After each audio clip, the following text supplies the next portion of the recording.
Every neighborhood got that one moment, that one night where the whole block stops. And tonight, it belonged to Debo Dev. From the opening bell, you could feel something different in the air. The confidence, the composure, the silence before a statement. Brian Norman Jr. came in with fire, with pride, with pressure, but he walked in front of a man who wasn't here for negotiations. Haney wasn't boxing safe. Haney wasn't feeling him out. Haney was looking for a moment, and he found it in round 2.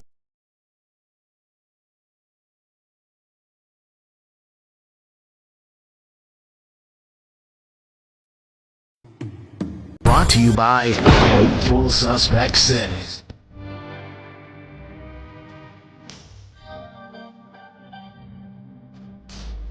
US6.com.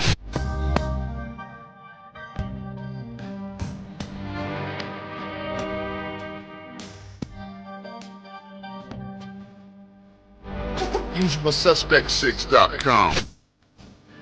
It's a usual suspect day. Hey, what it do, what it do, what it do, what it do. It is your boy, man, 503 Line. Back at it again. Usual suspect Sundays, man. Hope everybody is having a great Sunday fun day, man. Or if you just taking your Sunday out to relax, chill with your family, rewatch the fights, rewatch some of the highlights of the fight. Or man, you might be watching Sunday night football. You understand me, man? And I've been watching this Chiefs and Colts game, man. The Chiefs pulled it off, man. In overtime, these motherfucking these Dallas Cowboys is getting built to ass. They out there looking like Brian Norman, man. Real bad. You feel me? Hey man, say man, look, man. Smash the like button. You understand me? Smash my like button. Smash my like button. Smash my like button. Subscribe to the channel, man.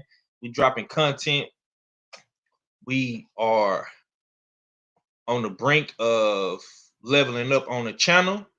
And I need y'all support, man. I need everybody's support, man. Like I said, I don't care if you're a Devin Haney fan, if you're a Brian Norman fan, if you're a Benavidez fan, you like Anthony Yard, Abdullah Mason, Sam Noakes, Bam Bam Rodriguez, Puma, man, Vito Milanicki, man. We talk everything boxing over here. Everything is by boxing. No fanboying, no bullshit. You understand me? Smash the like button, man. Get in the chat. Let me know what you thought about tonight's fights. But look though, welcome to US6 Sundays, where the excuses die and the truth gets told. You feel me? Last night wasn't luck. Last night wasn't hype. Last night was levels. Huh? Last night was levels. You feel me? Do y'all feel me or do y'all not feel me, man? You understand? Last night was levels, man. We got to see high level, high speed chess matches, man. Yeah. Look, we all know everybody want to talk about the Brian Norman and Devin Haney fight. We know that the Devin Haney, the DHP boys, they outside. Yeah, they outside and they talking heavy. As they should, man. As they should. I'm here for it. You know, I'm here for it. I want to see these boys pop their shit. You know, because the thing about it is this. Devin has been in a slump, man. But Debo Dev has been back activated. You feel me? So I want to see, you know, the guys that, you know, fuck with Devin Haney, that are great content creators and have good platforms, talk their shit as they should. There's nothing wrong with that. There's nothing wrong with that, man. But over here, you feel me? We're gonna talk about it all.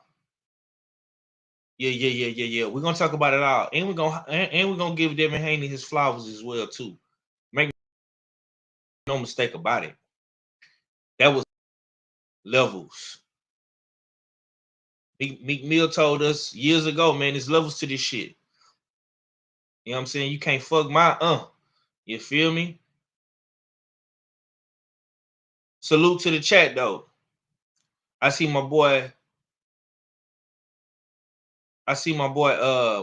MSP up in here.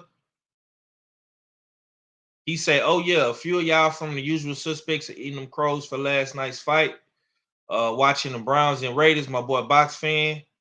Calm that shit down, homeboy." D-Man Jr. said, TD in the building.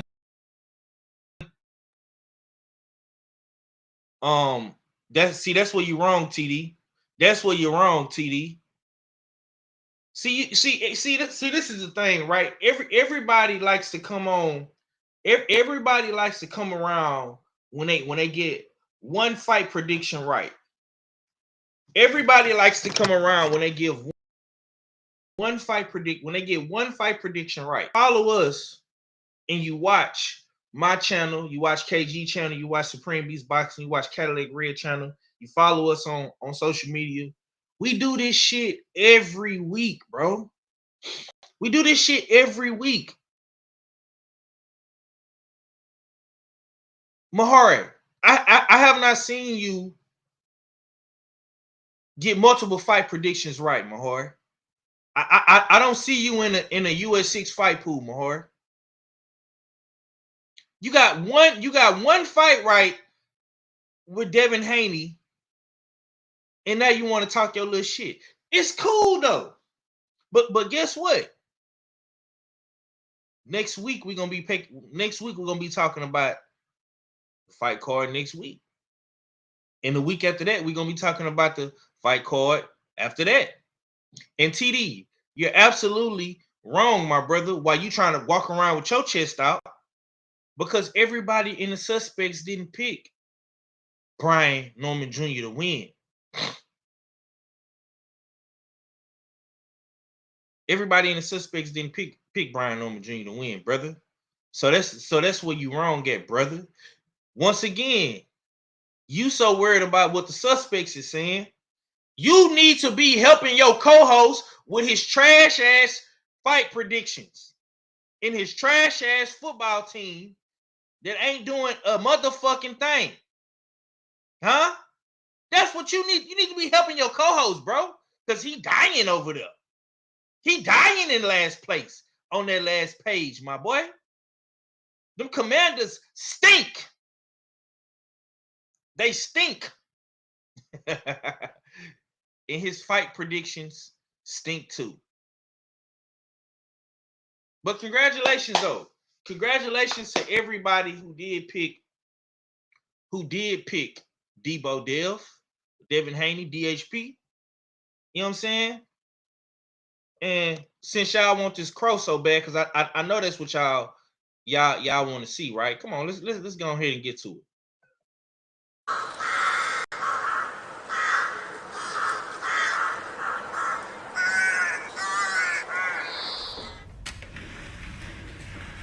What is this? A crow.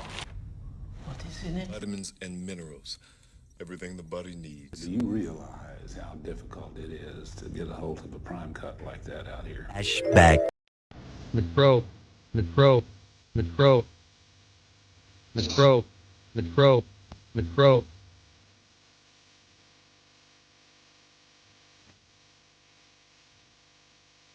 It's a usual suspect. Shut the fuck up and eat that shit.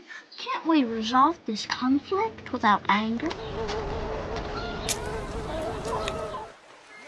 Oh, that's nasty.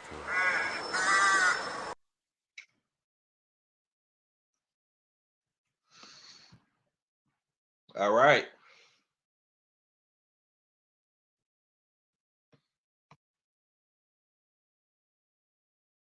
All right, man. Yeah, that crow was something vicious, wasn't it? But see, that's the thing about me, bro. I don't duck and dodge. I don't hide.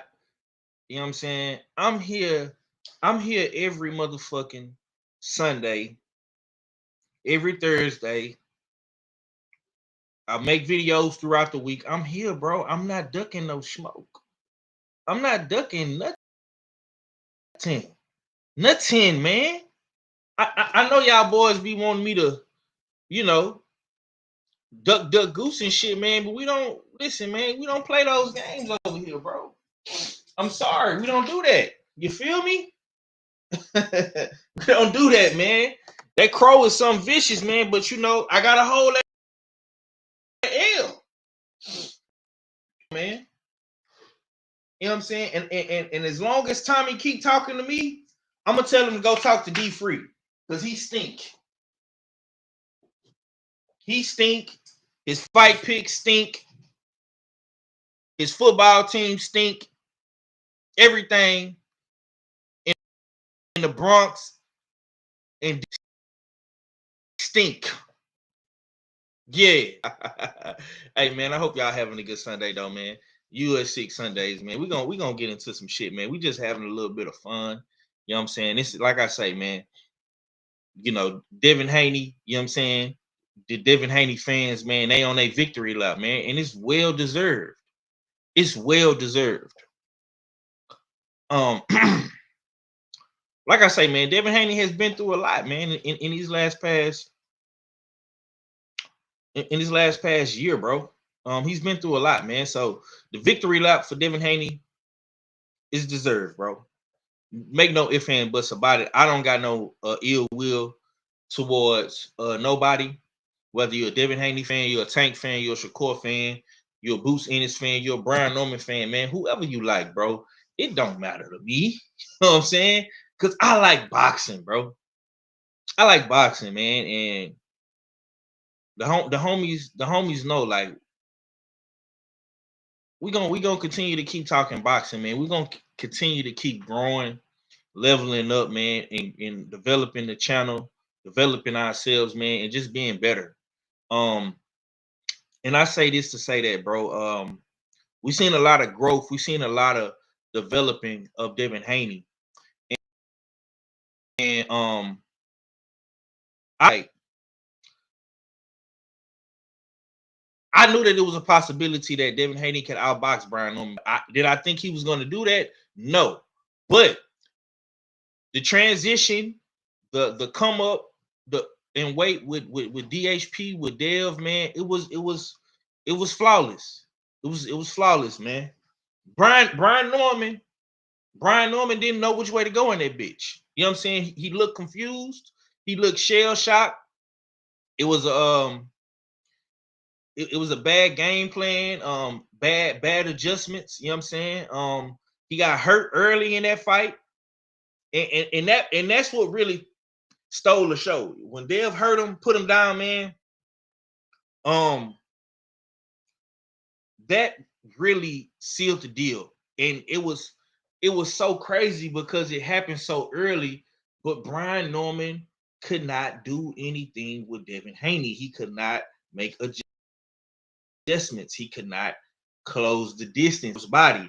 He could not counter Devin Haney's jab. Now, if you watch my channel, if you watch my content, if you look at the video that I put out days before the fight, I broke everything down. I broke down the keys to victory for Devin. I broke down the keys to victory for Brian Norman. And I said, Brian Norman has to make Devin Haney uncomfortable. He has to cut the ring off.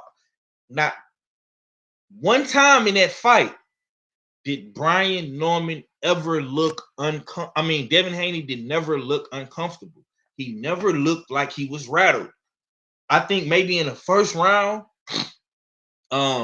he was a little jittery. He might have been a little anxious.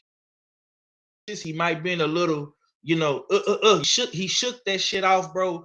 And he got to the business. He got to putting that belt to ass. You feel me? And like I say, over here we give credit what credit is due, man. Over here we give credit what credit is due. Salute to the homie Rod Neal.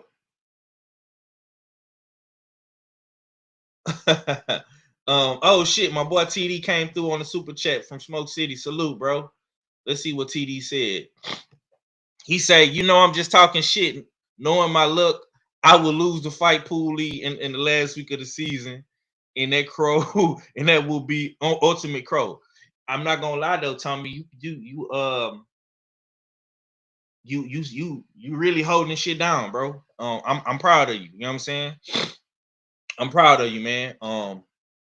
Too bad D Free don't take your picks and copy and paste them. You know what I'm saying? And that's what and see, that's the thing, bro. Like we talk boxing. Like I say, we don't just talk about boxers. We talk actual boxing. You know what I'm saying? Every week we breaking down multiple fights. We breaking down multiple fights. And the fight pool, man, it's something great, man. I love the fight pool. It's definitely showing. It's definitely showing that we really love the sport, and everybody that's participating and supporting it, they love the sport as well, man. And my boy TD Tommy, man, my boy Tommy's been on the road, man. I can't knock him. I can't lie. Yeah, he's been doing this shit, man. But next week we got what, UK? It's some UK cards. What they got? Frazier Clark. They got Ben Whitaker. Yeah, next week. They got Pro Box next week too. They got a Pro Box card next week too. They got some fights cracking off in Mexico. So next week is probably gonna be a slower week compared to what we got this week, man. So yeah, it's gonna slow down a little bit, but that following week, in the first week of December though, it's gonna get back cracking.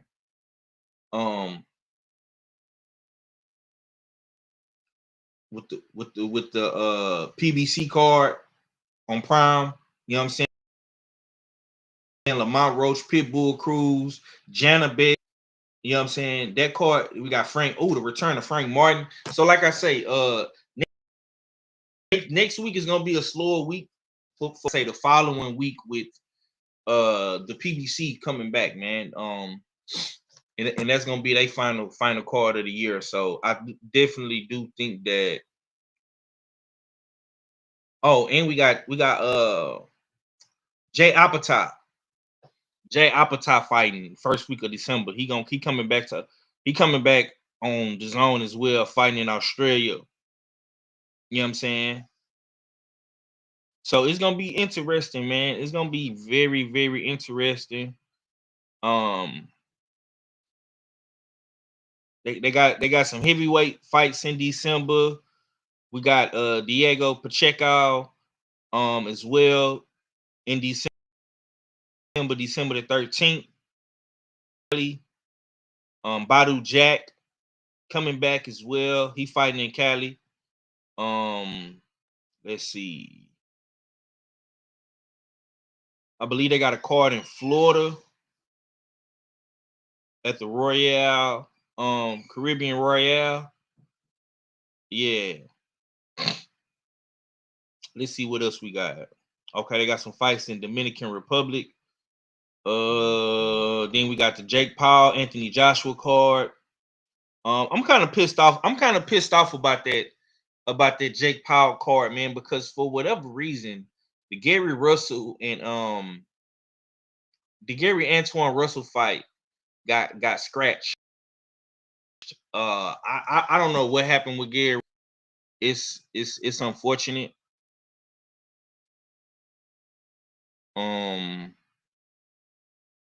Then they got a fight card in Nigeria on the zone. I'm not gonna lie, man. The zone been killing it. They got a fight card in Detroit. Tony Harrison. And some females, Olivia Curry, Kate Scott. That's gonna be interesting.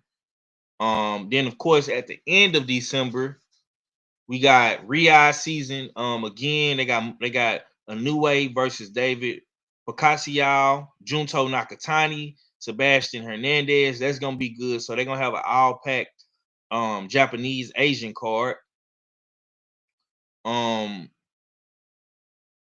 First week in January, we got Serrano versus Eric Cruz. Holly Holm on that undercard. Let's see. Yeah, they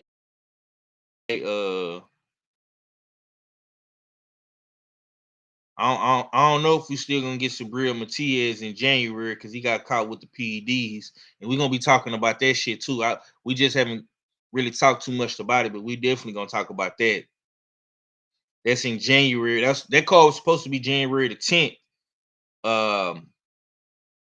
But January the 16th, they got Alexis Rocha coming back, and he fighting in Cali.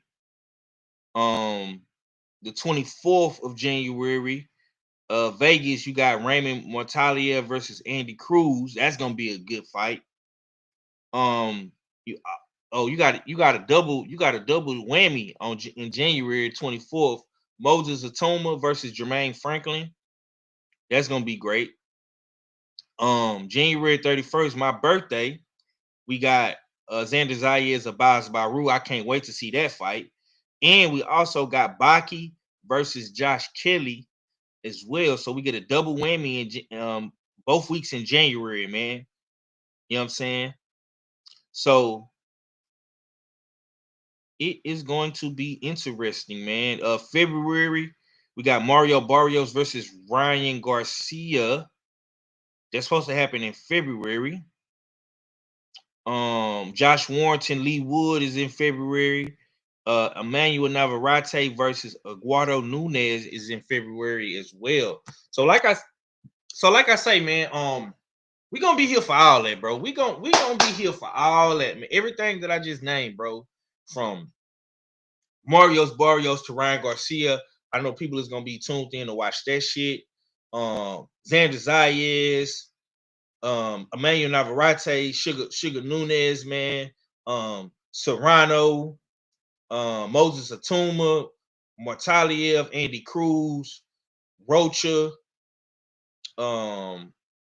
Like I say, I don't think we're gonna get the Sabrina Matias fight, but nonetheless, man, we do got some good decent fights going into 2026 week, man. 6 week, I'm sorry, and it's gonna be very, very, very, very interesting to see how this shit gonna plan out, man. But let's get back to the topic at hand. Like I say, man, usual suspect Sundays, man. Last night wasn't luck. Last night wasn't hype. Last night was levels. And every winner last night, definitely, in my honest opinion. Now, let's go ahead and talk about it, man. Devin Haney versus Brian Norman Jr., man. The round 2 knockdown, man. The taunt while Norman was down. Did Norman freeze at that moment? Was this Haney's most complete performance at this weight? Absolutely, man. Like I say, man, that round 2 knockdown, and salute to the OGs coming through, man. My boy, Mr. Mont, man, Mark Wunderlich in the building. D-Man said Junior corner is trash. God damn. Yeah, man. That's what I was. I mean, hey, if like I say, bro, go back. Like I say, man, niggas can't say one thing about it. One thing I know, and two things for sure, man. Niggas can't say that 5 didn't call that shit. Now I might have got my fight prediction wrong, bro, but I seen the potential of what could happen. You know what I'm saying? And if you go back and you watch the interview, man, whether you watch it on my channel or you watch it on US6 Sports Entertainment Hub, I told Senior this shit, bro. I told Senior, hey, man, look, this shit is it's gonna be tricky, bro. And when I look back at this fight and I think about it, Devin Haney told us, bro, he sees something. They saw something in Norman. They saw something in Brian Norman's fight style. They saw something, bro. And they exploited what they saw. I mean, to me, what really stood out to me in this fight, bro, if I'm just being 100% honest, what really stood out to me, bro, is the footwork. The footwork in the distance. I know everybody is, talking about the knockdown, but let's play something real quick. We're gonna get into it. Hey, sit in that pocket with me. Sit in the pocket with me. What if I put you down? You can't. I can't? Boy, you ain't got nothing in them gloves. Remember this day. I'm gonna remember every last piece of every day. After the fight, Debo Haney gonna get hit with a brick. I'm about to be like, you know what's in these gloves, I told you. You know what's in these gloves.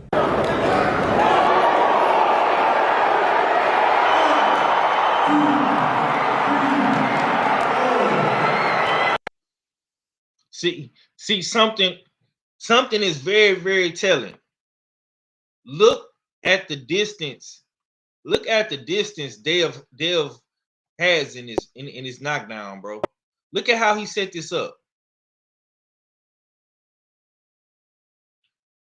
That is very, very telling to me.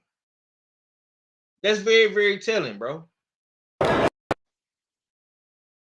Devin Haney always kept a great range of distance, bro. He controlled the distance of this fight.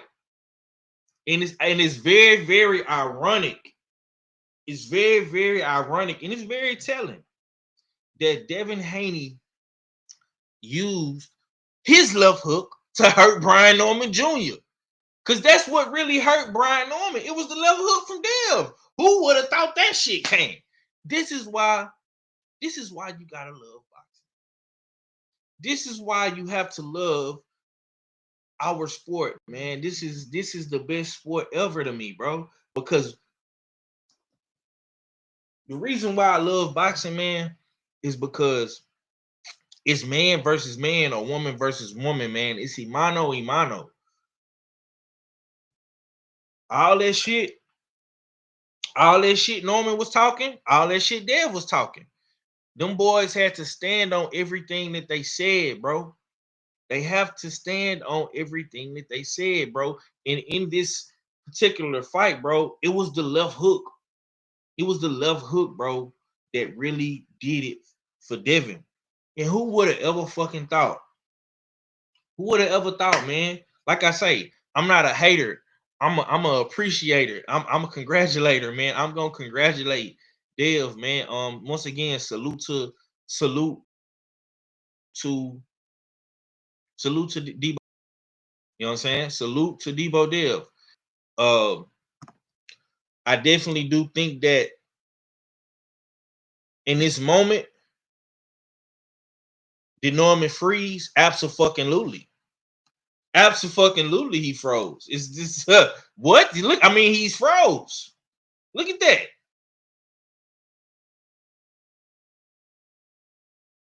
It was, but that came off of great distance, great control,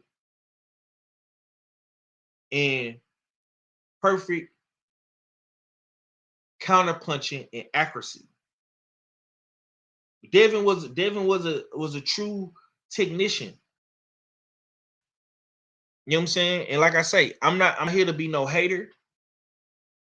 I'm not gonna go that route of being a hater, because I know a lot of people I guarantee it. Watch the new fucking narrative, and I was talking to the homies last night about this. The new narrative is gonna be Brian Norman was a bum. Watch what I tell you. All these Tank Davis fans, they're gonna call Brian Norman a bum. They're not gonna give Devin Haney credit. But see, this is why Devin Haney is gonna supersede and pass a guy like Tank. Devin Haney is a 3-division world champion now. Devin Haney moved up, and this is what's gonna really separate Devin Haney from the rest of the class. Devin Haney, every time Devin Haney moved up in weight, bro, he fought the best guy in the division. That's what's really gonna seal and separate a Devin Haney from other quote unquote champions, quote unquote other favorite, fighters in boxing right now, like a Tank or like a Shakur. This right here is very, very telling. He moves up in his very first fight, bro, and he fights Brian Norman. Same thing he did at 140. In his very first fight at 140, he moves up and fights Mr. Regis Prograde, Rougarou. So that was something that always impressed me with Devin.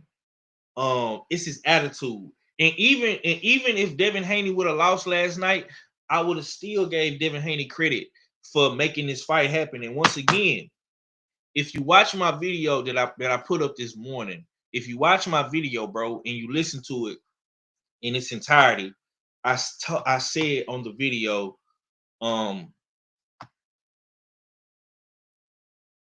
Brian Norman, and I told Brian Norman Sr. this exact thing, bro. I told Senior this. I said, Senior, y'all did not look good when y'all fought a boxer. Y'all fought a boxer from my city, a dude that I personally know. I know Quentin Randall. I know what Q do. And when he get on these cars, bro, I know what Q got in his motherfucking bag. I know I seen Q fight many a times.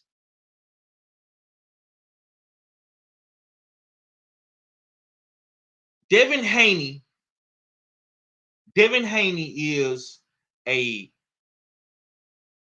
more accurate and skillful, stronger version of Quentin Randall. Quentin Randall may be taller and longer in reach, but Devin Haney is a more skillful and masterful boxer than Quentin Randall. And this ain't no knock to my boy Q, because I fuck with Q. You know what I'm saying? But let's just keep it real. And he from the great city of Houston, Texas. That's my guy. And Devin Haney, I feel like, is a more compact, better version of what Q is. That's what I was trying to explain to Senior. And I'm not gonna get on here and talk crazy about Senior. That's the homie. That's the OG. He got a slice of humble pie. He got a slice of humble pie. I'm gonna say this about the Normans though. Y'all had a good run. Brian Norman Sr., Brian Norman Jr., y'all had a great run. It's up to you to determine whether the run ends or the run continues. But y'all had a great run. Y'all took advantage of the situation and y'all were able to come into a division that was left in the dust by a Earl Spence Jr. and a Terrence Crawford, a Keith Thurman, a Danny Garcia, a Sean Porter. Y'all took advantage of a situation and y'all monetized that situation. Now, this situation that y'all in today is really going to determine where we go from here.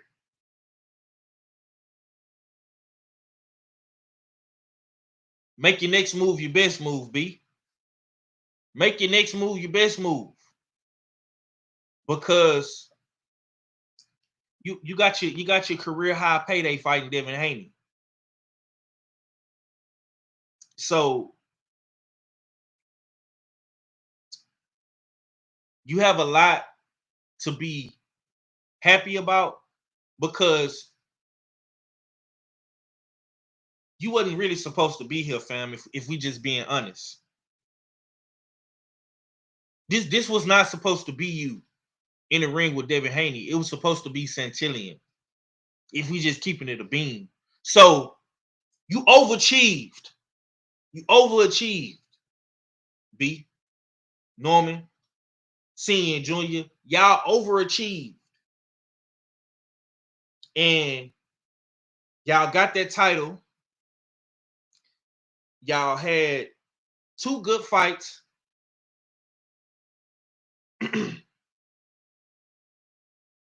in the third fight, it was not so good. But you were still able to make some decent money while you had the title. Now, you guys go from here. I don't know if Turkey's gonna bring y'all back to Riyadh or ring card. Maybe y'all might have to go to Top Rank Tubi and get it out the mud once again. If y'all so nice, y'all can do it twice. That's what I always say. If y'all that nice, y'all can do it twice. Show the world that y'all not a fluke out here, man. You feel me? Show the world that y'all not a fluke. And it's just as simple as that.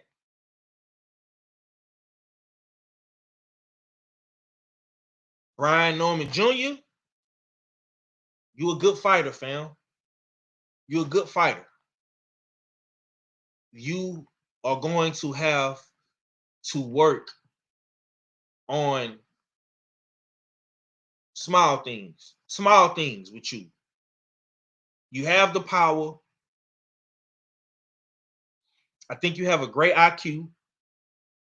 I think you're a smart, intellectual young man. But it's the small things, fam. And like I was telling KG, Devin Haney did a great job of using the small techniques and small fundamentals to get him to the finish line yesterday. Distance, range, a great jab, feet work, pivoting, angles. That's how he was able to knock you down, Brian Norman. So it's little small things that B is gonna have to fix. It's not nothing crazy. And now you have the experience of being on a big card, being underneath the bright lights. Now you know how I feel to get the big bag. You know how I feel to make 7 figures. You see what I'm saying? So you take all that with you, you bundle it up and you use it for your next run that you about to go on. Because I do believe that you can become a champion again. And if Devin Haney is gonna stay around at 147, I believe that y'all can see each other again. But you're going to have to really identify the small problems that you guys have.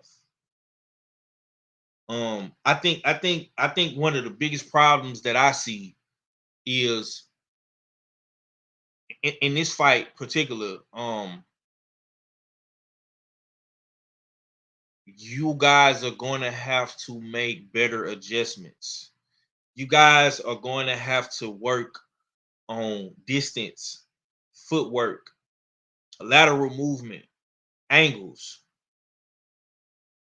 You guys are going to have to work in the. Oh my God! Let me say this too.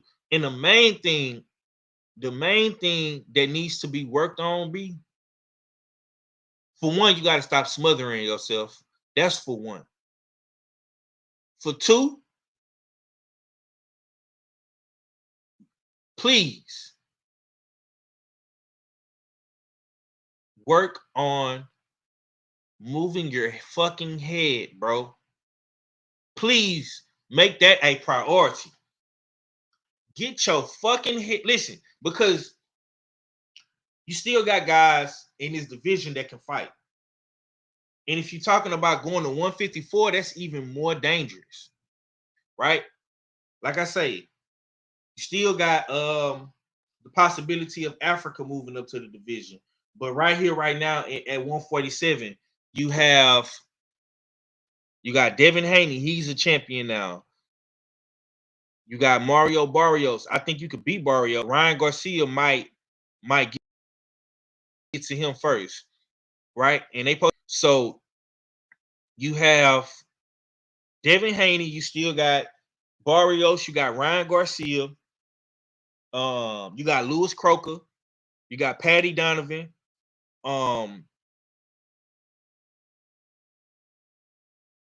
Who else? Who else is at the division? Oh yeah, you got Connor Benn.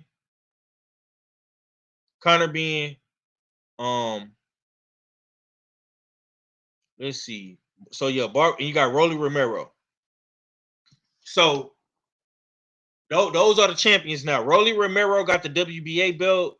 Barrios got the WBC belt. Lewis Crocker got the IBF title, and Devin Haney is WBO. And the Ring magazine is currently vacant.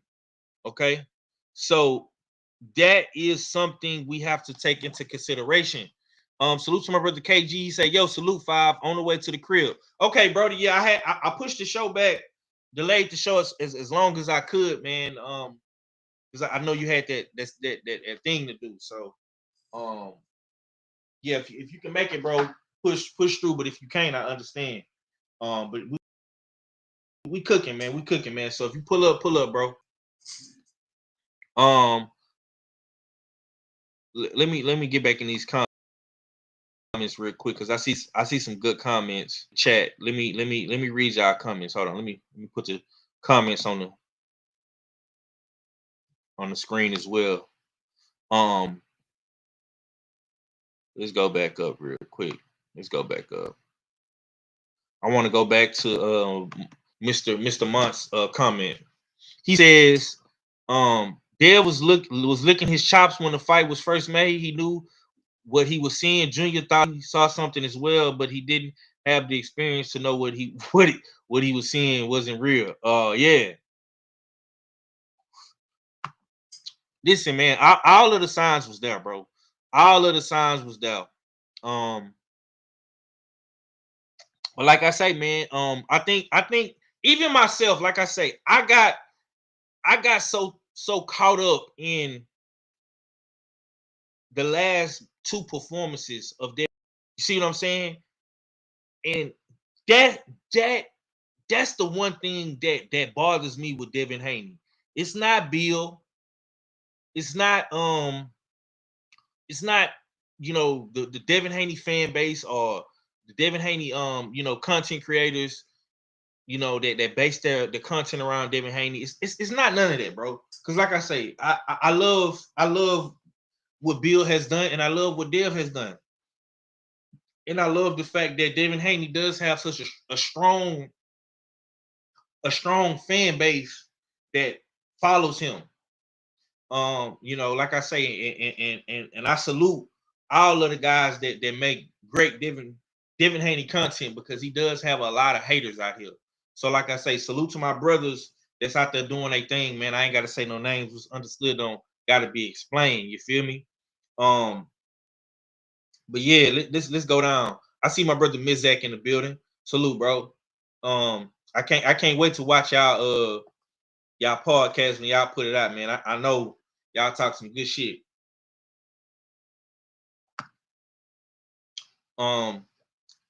Mahari says, I'll be honest, I felt that Norman Sr. was focused too much on the negativity of Haney instead of focusing on building a game plan to beat Haney. Hopefully, this will be a learning lesson for Norman Sr.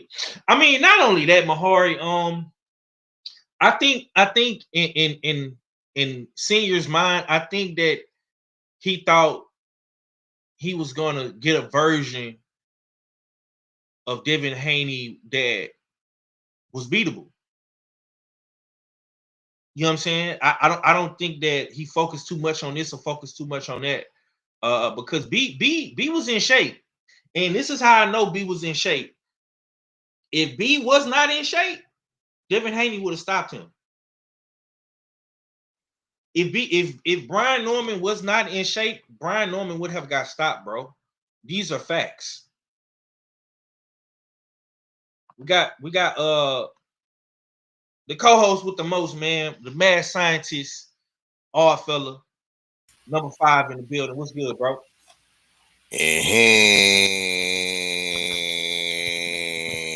What to do? What you saying? What a going? It's your favorite, your most hated all fella. Pull up. It's usual suspect Sundays. Smash that like button, share that stream. Damn right. It's usual suspect ting. Salute to everybody that pulled up in the chat. You know what I mean? Salute to the usual suspect 6. And salute to the Texas Dripper, you know what I mean? The love Yes, the background here, you know what I mean? Utilizing today's post from the US6 on IG, Instagram. Yep. I mean, Yep. Tell me what you think about the visuals, man. You liking that? Your visuals are always proper, bro. You know what I mean? Yes, sir. Always proper, you know what I mean? You know, when you viewing this show, whether you listening or viewing, you know what I mean, you know what the show's gonna be about, you know what I mean? You know what I mean? So yeah, we gotta put some respect on your artistic skills for that 5, you know what I mean? Big up. bro. Well, let's go ahead and talk about it, man. Y'all had a great show last night, open mic. You know what I'm saying? Y'all little boys come on there and talk they shit. I I don't know if like it was the great. I don't know if it was great. You know what I mean? Because we was hoping for like, I mean, some of the suspects pulled up. You know what I mean? Now, shout out Queen 71 and whatnot. But yo, we was expecting more glazers, more celebrators, more haters to be pulling up, and yeah, it was kind of like it was quiet in the lounge last night. You know what I mean? The beats were banging. You know what I mean? Me and KG, we had our bars, but yeah, the rest of the people, I guess, didn't want to take the mic. You know what I mean? But salute to you and Cadillac that did pull up. Cadillac for his first time in the US6 open mic lounge. In the day, he yeah. did his thing, so salute to him. But yeah, it wasn't Okay. great. It was It was mid. eh. Yeah, it was the mid tings, bro. All right, bro. Talk to me, man. I've been cooking for a little minute, so let's get the all fella up in here and let him cook a little bit, man. Let's talk about the whole rundown, man. Devin Haney versus Brian Norman Jr., man. The round 2 knockdown, the taunt while Norman was down. Did Norman freeze after that moment? Was this Haney's most complete performance? And did Norman meet expectations or fall short?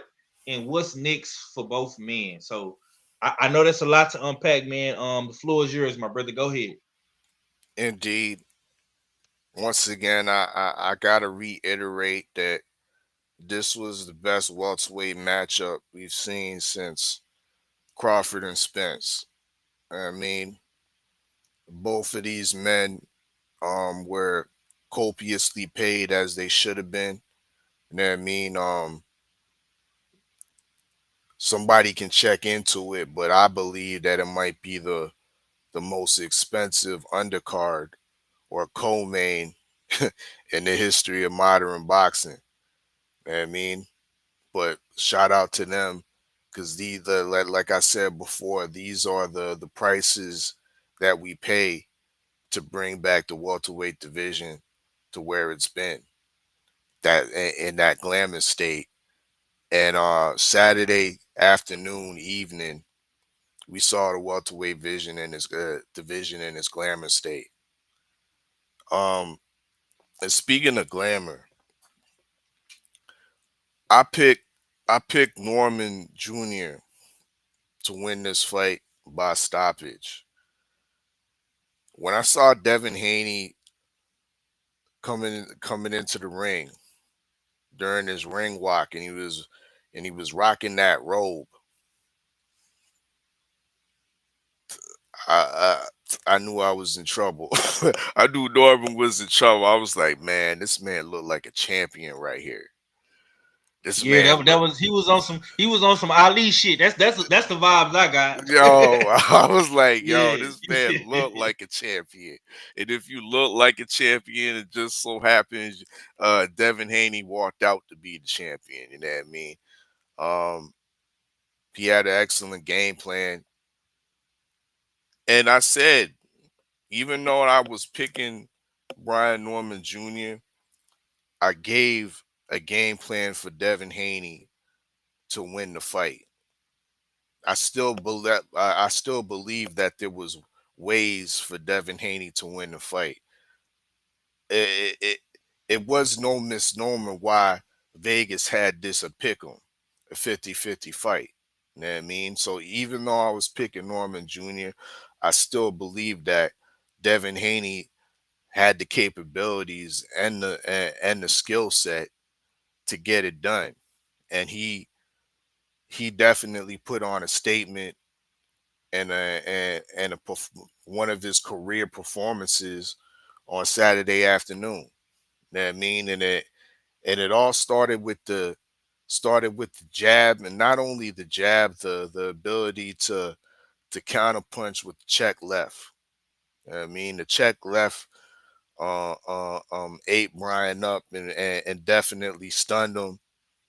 and then we saw the combination that put Brian down. We gotta put some gotta put some respects on Brian's ability to recover, because he recovered from that knockdown admirably. You know what I mean? He definitely wasn't the same from the first round, but he was able to definitely work himself back into the fight, where we saw probably in round 7 through 9, those were Brian Norman Jr. rounds. He was starting to work his uh uh give a glimmer of hope that, hey man, maybe that left hand can be able to execute, or maybe he can get something else in. But Devin Haney didn't make no mistakes. And once again, my original pick of Brian Norman Jr. was predicated on the fact that in Devin Haney's previous fights, he's been making a lot of defensive mistakes. I ain't really seen no defensive mistakes in this fight, bro. I mean, it was a damn near flawless performance, and you see the flawlessness in the man's face. Pause. You know what I mean? It didn't look like it was touched. I mean, so great performance. We see the Devin Haney looking like a legit 154 pounder at welterweight. Looks sizable. Carried a decent punch. The ability to roll and take punches. His timidness didn't seem as apparent, if it was there at all. You know what I mean? We saw a tad bit more aggressive Devin Haney in this performance, and once again, to put the welterweight division on notice. You know what I mean? Okay. Yeah. What you want to see next from both men, real quick? I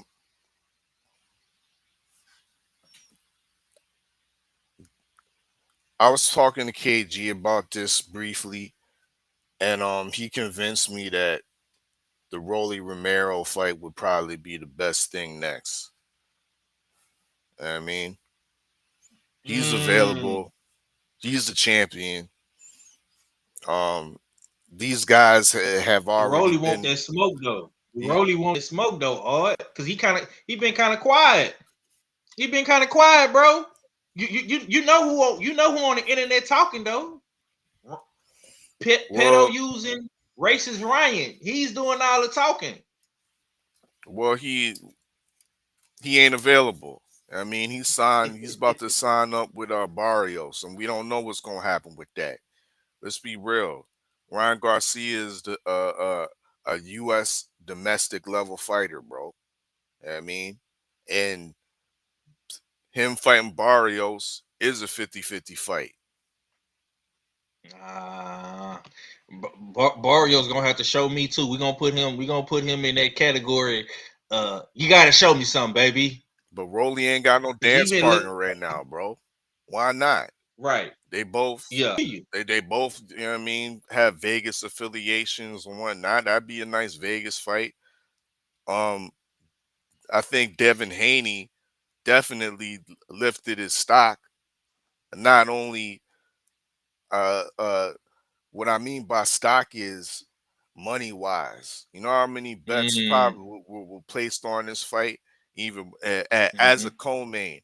I bet you if those numbers are to be revealed, there was more money coming in on the Devin Haney Brian Norman Jr. fight than the main event and David Benavidez and Anthony Yard. I bet you that. And that speaks a lot to the money that's generated potentially for Devin Haney's next fight. So why wouldn't Rolly Romero not be interested? I'm just Devin Haney turning it into a cash cow. Not facts. I don't dispute you on that, bro. But my thing is, he don't look like he want the schmizoke. You know what I'm saying? That's my It whole don't problem matter, with the bro. situation. You gotta accept the Smizo when you got the biz out, bro. The biz outs around his whiz ace. You know what I mean? So you gotta accept that Smizo, bro. For sure. I'm with you. I'm with you. Hey, bro. I listen, man. I agree wholeheartedly. You know what I'm saying? I would love to see Devin and see the great thing about this run that Devin Haney is on. He's gonna have to go and fight each champion one by one. He's not gonna be able to get all the belts in one whop like how he did at 135. So I do think that it'll be more impressive on some Earl Spence type shit or some Mel Charlo type shit, going around beating every champion. You know what I'm saying? Like kind of similar to what Canelo did at 168. So I think that'll be more impressive. But you say Rolly.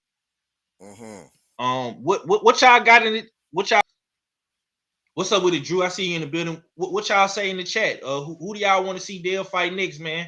And let me ask you about B, man. Like, what do Brian Norman Senior and Junior got to do? Like, how do they rebuild a ship, man, and keep that ship sailing, man? In these treacherous, murky waters of boxing. I don't think the necessarily a need for rebuilding. You know what I mean? There's just a couple attachments they possibly need to add to the ship in order to effectively deal with the likes of Devin Haney's. And there's not any other Devin Haney's in the division that I know of. But with that being said, there were defensive flaws that were exposed in that fight. And I believe you were bringing it up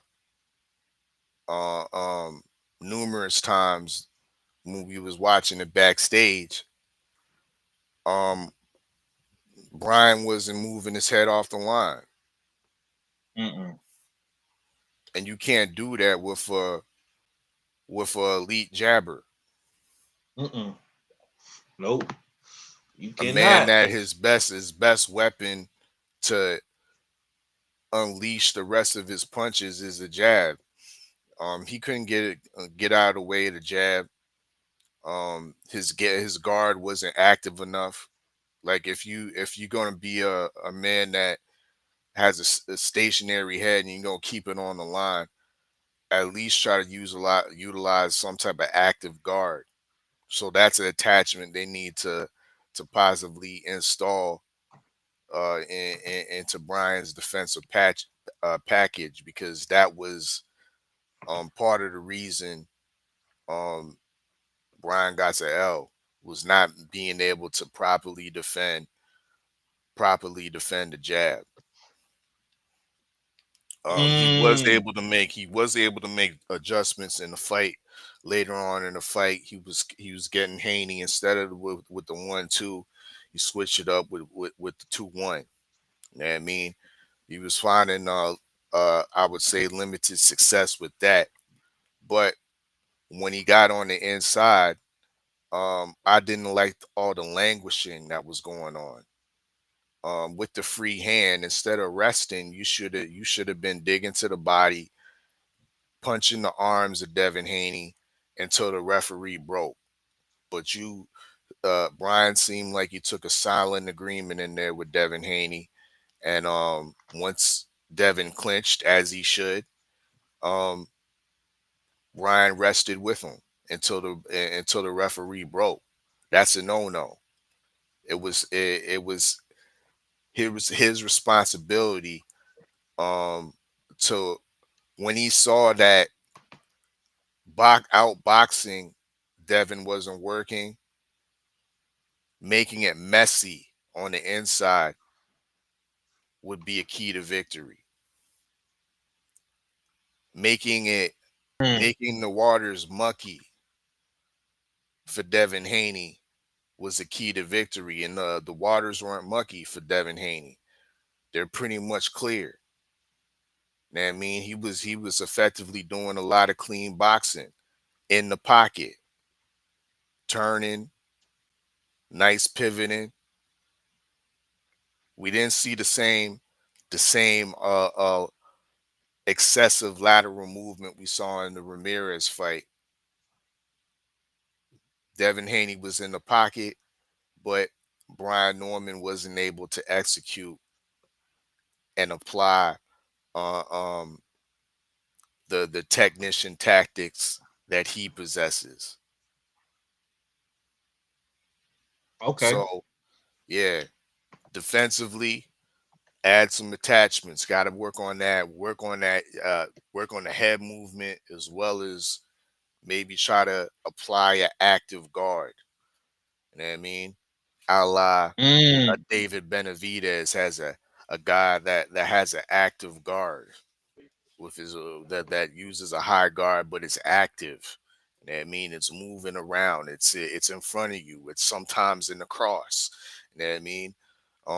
That needs to be worked on, most definitely. So there's some little things. He wasn't totally I don't think he was totally washed out of the fight. Like I said, in the later parts of the fight, he started to bring it on and figure it out, make a little bit of adjustments. But that knockdown was definitely detrimental to the points and how the rest of the fight went. And it was like a climbing the Mount Everest task for Brian Norman to at least even make it a draw, unless he got a couple knockdowns out of it. And Haney was just a little bit too defensively responsible last night. So some adjustments and he'll be able to make it back.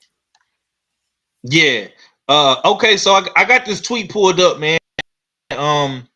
This is Ryan Garcia. He says, congratulations, Devin. Great performance. Let the stars align. So, like I say, man, he is on social media talking. You know what I'm saying? So, hey, man, we're gonna see what happens, man. We got the good doctor in the building, KG. How your Sunday going, my brother? What it do? All right, man, we're gonna test this out. I don't know how clear I am or how bad I sound or how damn low I sound. You good. But give You me a good. minute.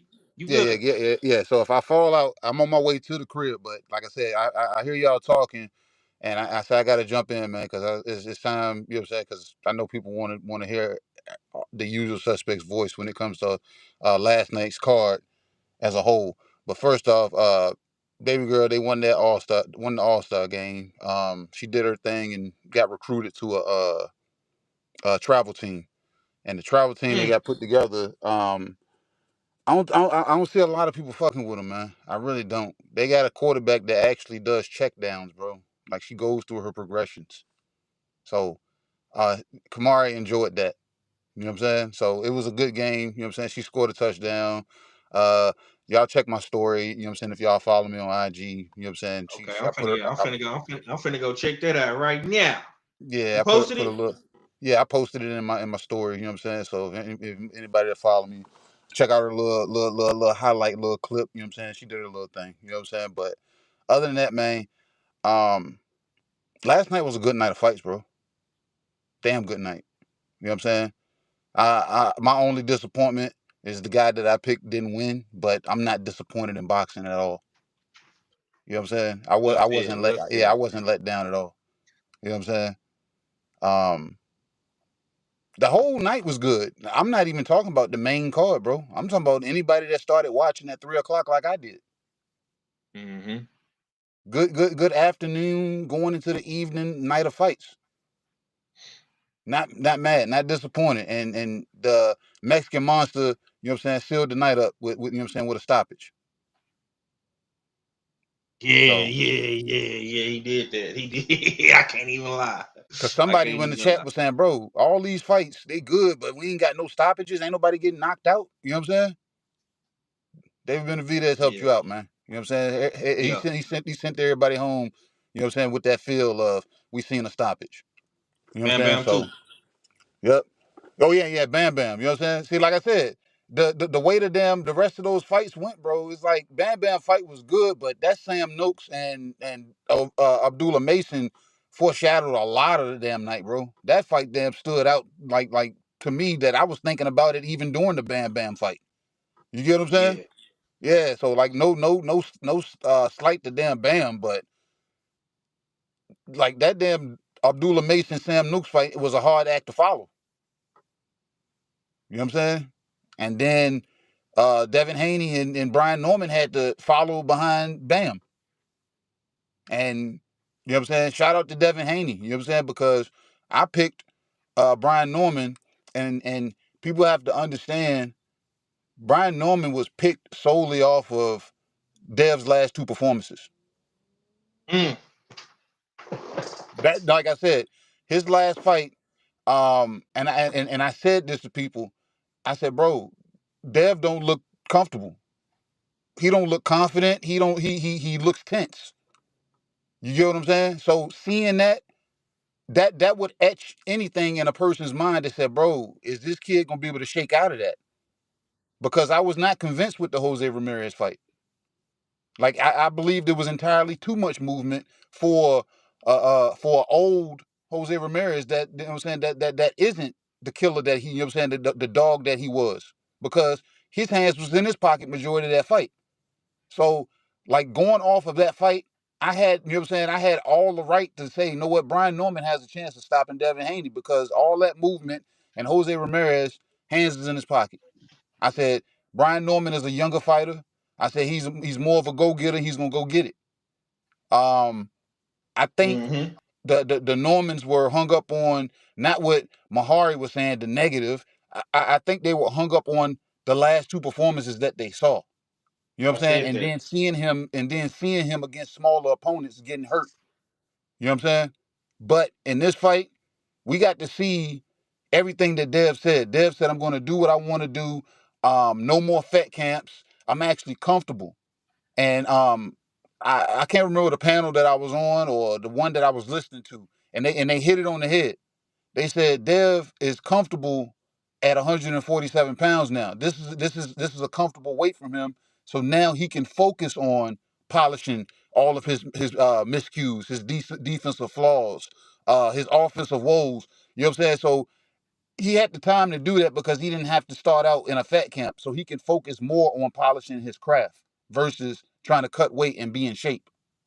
So, like I said, I think you know what I'm saying, a lot of people that chose Brian Norman was hung up on the fact, like I said, you only good as the last nigga that you killed. And based off of his last couple of performances, it left a bad taste in people's mouths that say, you know what, I'm not sure. I'm not sure. And like I said, and it's not wrong to think that because your eyes don't deceive you. You know what I'm saying? Unless you're just a fan, win, lose, or draw, and you say, oh, that's my guy, that's my guy, that's my guy. And you're going to ride with him regardless. Anybody that know me, that's not how I operate. I go off of what I see. I don't have any feelings for any fighters. You know what I'm saying? So when I pick somebody, I'm picking based off of what I see. You know what I'm saying? And my eyes deceive me because the Haneys did a good job of polishing everything that was seemingly unpolished. You know what I'm saying? Previous to this fight. And like I said, he went out.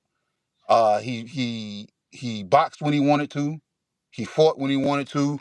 He grabbed and held when he wanted to. Like bro, it was just, you know what I'm saying, the way he put it on, you know what I'm saying? Shout out to Devin Haney for being able to put it together.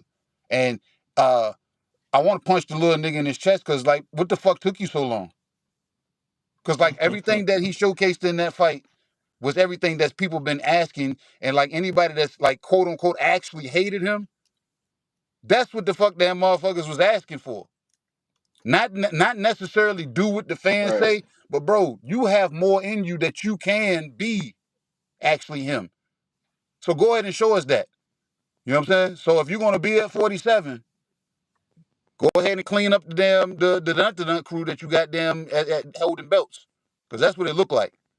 Clean them niggas up. Go ahead and claim undisputed for a second time, or go ahead and go to 54 and see what that boot smoke is talking about at a catch weight. Because I said after the fight, Dell was gonna turn back into the catch weight guy. Go ahead and damn, you know what I'm saying, pull a David Benavidez. Go on to the next division and go and see what it is and come back. If that, you know what I'm saying? Because you comfortable now. Now it's time to damn, like I said, if I ever even tell you, just because you did that don't mean damn niggas like, oh, okay, now it's damn is whatever. You can do what you want. Nah. You done showed us now. You done showed us you can jump through the hoop. Now we about to light that bitch on fire. Do it again. Do it back time. You know what I'm saying? So we as fans will still gonna want more. So I want to see what the Haney train gonna turn into. Okay. You was a little choppy towards the end, bro, but we definitely could feel what you were saying. I figured that. I got it out. But if I fall out, like I said, I'll be at the crib in a minute. All right, bro. Do your thing, man. Cadillac Red, Supreme Beast Boxing Style. Mushem. What's good, bro? How your Sunday going? Man, Sunday going good. I had a great outing / practice / training session with a whole bunch of the kids today. I'm in the crib right now, hoping that the Saints try to pull this off, and that Shador continue looking good out here. I missed the link because I was in the rapture looking at Shador, man. Shador out here looking good out here. You know what I'm saying? When you get first team reps, it look like you got first team reps. Oh, yeah, but my bad. Damn, 2014? Yeah, you ain't lying, bro. I gotta go back and rewatch the highlights of this shit. Okay, Red. All right, man. Let's now. I gotta say, Red, you were the only guy that stood on business with Dev, and congratulations. You popped your shit on Views from the Lack. That's why I really wanted you to, you know, let the people know how you coming and where you stand at. You definitely did a good job of that. But you came in the backstage talking hella spicy. You know what I'm saying? Which Red that was last night. I don't know if that was the 9th Ward East Side Red or the Virginia suburb dad Red. I don't know what that was last night, bro. Could you explain to the chat and to the suspects, man? What was your thoughts on the fight? You know what I'm saying? Because you know what I'm saying. You definitely popped shit last night, bro. Go ahead. It was a great fight. I was upset because I wasn't able to be the happiest and the saddest nigga in the room. You know what I'm saying? I've been standing on it for a minute. I told niggas, you know what I'm saying, last time you did a show, I was telling niggas how the bandwagon niggas then got on the bus smelling like onions and Chipotle and farts and shit. You know what I'm saying? And I had to get off the bus. You know what I'm saying? I couldn't rock like that. It was other things that upset me, or not even upset me, just made me say, But it was no need to go there neither, because it be what it be. And you know, the fight wound up happening and it happened how it happened. I'm not gonna say I expected it, and I'm not gonna say I was shocked. You know what I'm saying? I knew it was gonna be a good one. I went with Dev because I seen Dev has fought multiple opponents, multiple different styles, right? And has been successful against them. And I'm not sure that Brian Norman faced Devin Haney style. So that's why I was rocking with. Plus, you know what I'm saying? Both fighters are home team fighters. You know what I'm saying? Right. Both fighters fuck with the fam. So it ain't like I could say, you know, he fuck with us and he don't. Nah, everybody fuck with us, but they going at it. And if I got to choose, I'm going to say I'm going with the guy that's been through more. And it confused me how anyone else would see different. Right. That shit was very. Oh Lord, this nigga out here capping hard, bro. It was very confusing. See, this is why it take a nigga that don't have a nigga to create a jacket that he don't got to cut you off. Talk to me. Talk to me. Because I'm God to you. Because I created it, nigga. I'm God to you because I created it, nigga. So talk to me. Talk to me. Create a jacket that he don't got.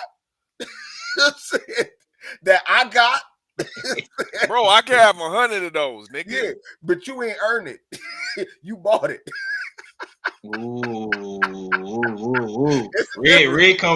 Red coming in here with that Nola pepper, baby. He coming in here hot. I'm just saying. Yeah. You know, and if you would have once again take a step back, took heed, you know what I'm saying, realize what a nigga try to tell you, then you probably wouldn't be eating crow this weekend. You know what I'm saying? But you know, like I'm not. Nigga, don't worry about my diet, bro. Don't worry about my diet, cause I'm in hella good shape right now, my nigga. I'm in hella good shape right now in the standings. Yeah. As always. Yeah. But you don't have a jacket, as always. Maybe want to turn my camera on. Maybe go put my jacket on, turn my camera on, man. Yeah, show what that purple look like. Remind them who the creator is. Yeah. Oh, our fella. You know what I'm saying? Yeah. You know what I'm saying? And it's so beautiful because it's purple, and my daughter high school gonna be purple, so I can get to wear the champion jacket to the games and shit. Make it look like I got a little mini varsity jacket because I'm a champ. Hold on, what did that say, Coach Red? Champion. Yeah, you see it. You know what I'm saying? Hey, this nigga here funny. Hold on to that. That was just a pilot. Hold on. Real quick. This is for you and KG and the rest of the people that picked Norman. Queen 71, you in the chat. I see you.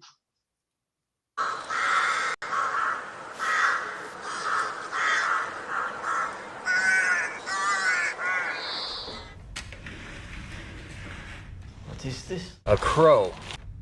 What is in it? Vitamins and minerals. Everything the body needs. Do you realize how difficult it is to get a hold of a prime cut like that out here? Flashback. Mid-pro.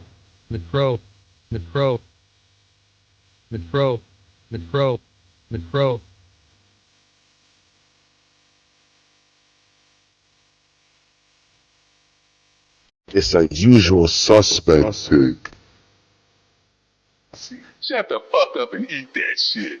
Can't we resolve this conflict without anger? Oh, that's nasty. Yeah, man.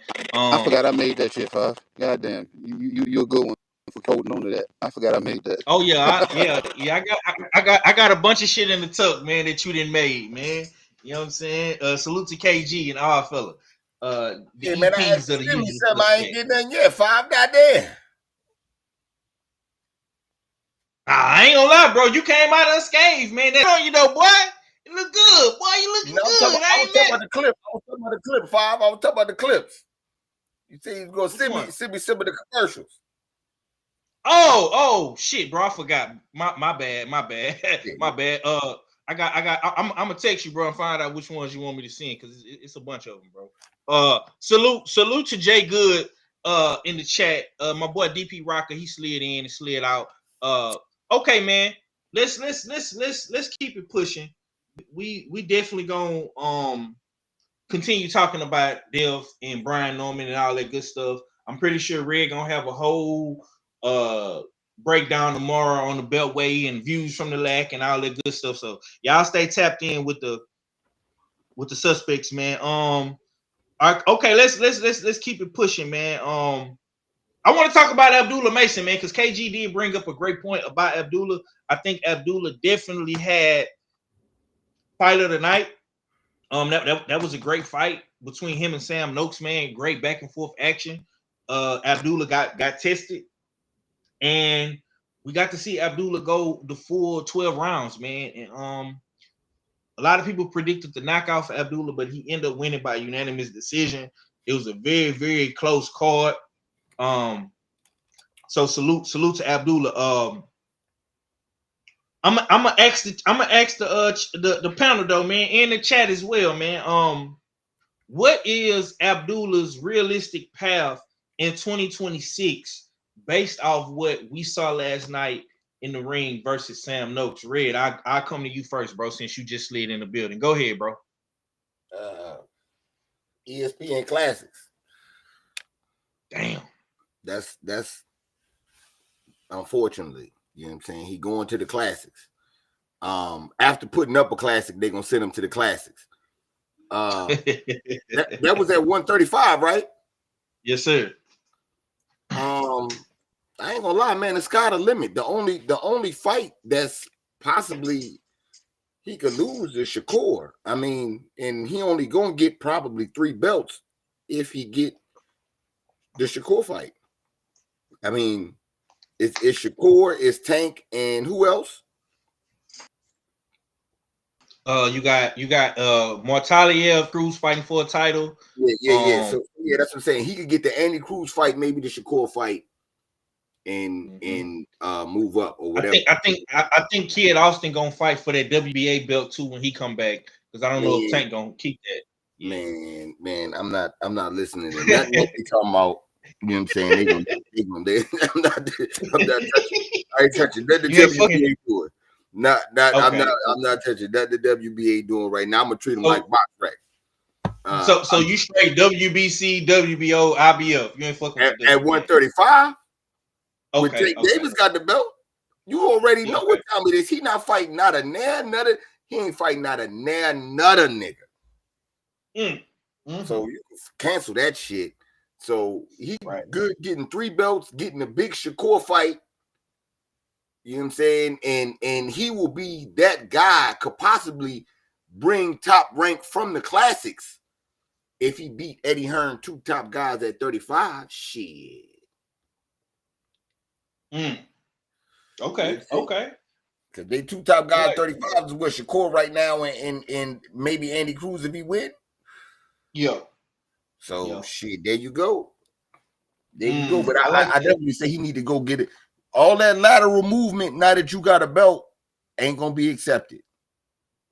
You know what I'm saying? It's either you gonna get praise for being a champion, like a Devin Haney, or you gonna get motherfucking shamed for being a champion, like a Boots Ennis. All that sideways movement and all that other shit ain't gonna work. But congratulations for winning. You know what I'm saying, and bringing that shit back home for sure. Right. And salute to Ohio. My Ohio boys definitely back in the mix. Ohio boys has definitely entered the boxing chat, and we're gonna see what Ohio got to say, man. Fella, man, I'm gonna ask you the same question, man. What's the realistic path of Abdullah Mason in 2026, man? 135.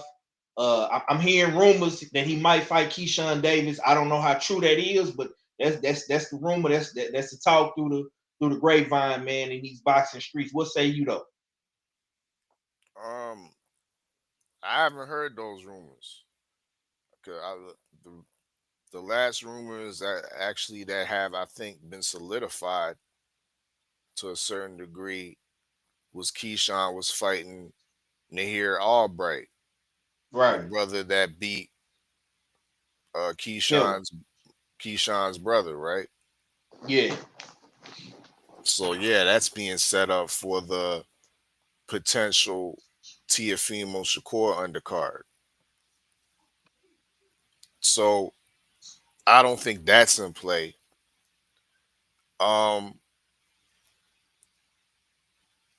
Mason's young. He's the youngest world champion in the sport right now. And once again, us as boxing fans, we quick to push these young fighters into unification without seasoning yet. I don't think there's a need for Mason to be looking at any of the belt holders right now, other than if Muratalia becomes the winner, because that's an in-house top-ranked fight that's easy to make. But in my opinion, depending on how the WBO views the fight with Noakes, because they might say that fight was pretty close. We gonna make Noakes the #1 mandatory and mandate a rematch. So that might happen. And I ain't mad at that. That was a great fight we watched. Noakes showed that he's rugged, he's sturdy, and he comes to fight. He put a lot of pressure on Mason and definitely made him earn that victory and earn that belt. So I think he's still in the line of being deserved of a rematch or a shot somewhere down the line. But with that being said, I would like to see Mason fight in a voluntary, hometown voluntary in Cleveland. You know what I mean? He was able to gain a decent amount of notoriety being on that Ring magazine showcase, being on the Zone. Now let's reciprocate that and bring it back to Tubi. You know what I mean? Hometown fight in Cleveland. Top Rank can utilize this opportunity and bring out the other Ohio heavyweight and Jared Anderson and put him on the undercard. We can have something right here. You know what I mean? Let's pump the brakes on unifications and all this and that. The man had a hard fight. The young man had a hard fight. Let him get some seasoning, get a voluntary defense in his hometown. That's what he should do next. Okay, I'm a cook on this real quick. Because I know KG is trying to get back to the crib and get his other device hooked up to the stream. I'm gonna say this though. For me, man, the realistic path for Abdullah Mason at 135, man, is honestly, man, just keep building. You young, you got a lot in store. You definitely are on one of the best promotional companies in America when it comes to building and shaping and molding future champions and superstars in boxing. I mean, Top Rank has a historic, iconic past, present, and future. So I think that Abdullah is in the best position. We would love to see Abdullah unify. But like our fella alluded to, a hometown fight is cool. But this is boxing, man, and people want to see the best fight the best. Cadillac Red made a great point. Me myself personally, I think a guy like Abdullah Mason, I hate to say this, bro, but it's the truth. I don't want to see Abdullah Mason on Top Rank Tubi. I don't want to see Abdullah Mason on the Classic. I don't. He needs to be on the Zone, the home of global boxing. He needs to be at the forefront, you know what I'm saying, with the other greats, you know what I'm saying? It's like I say, man, 135 is a great division.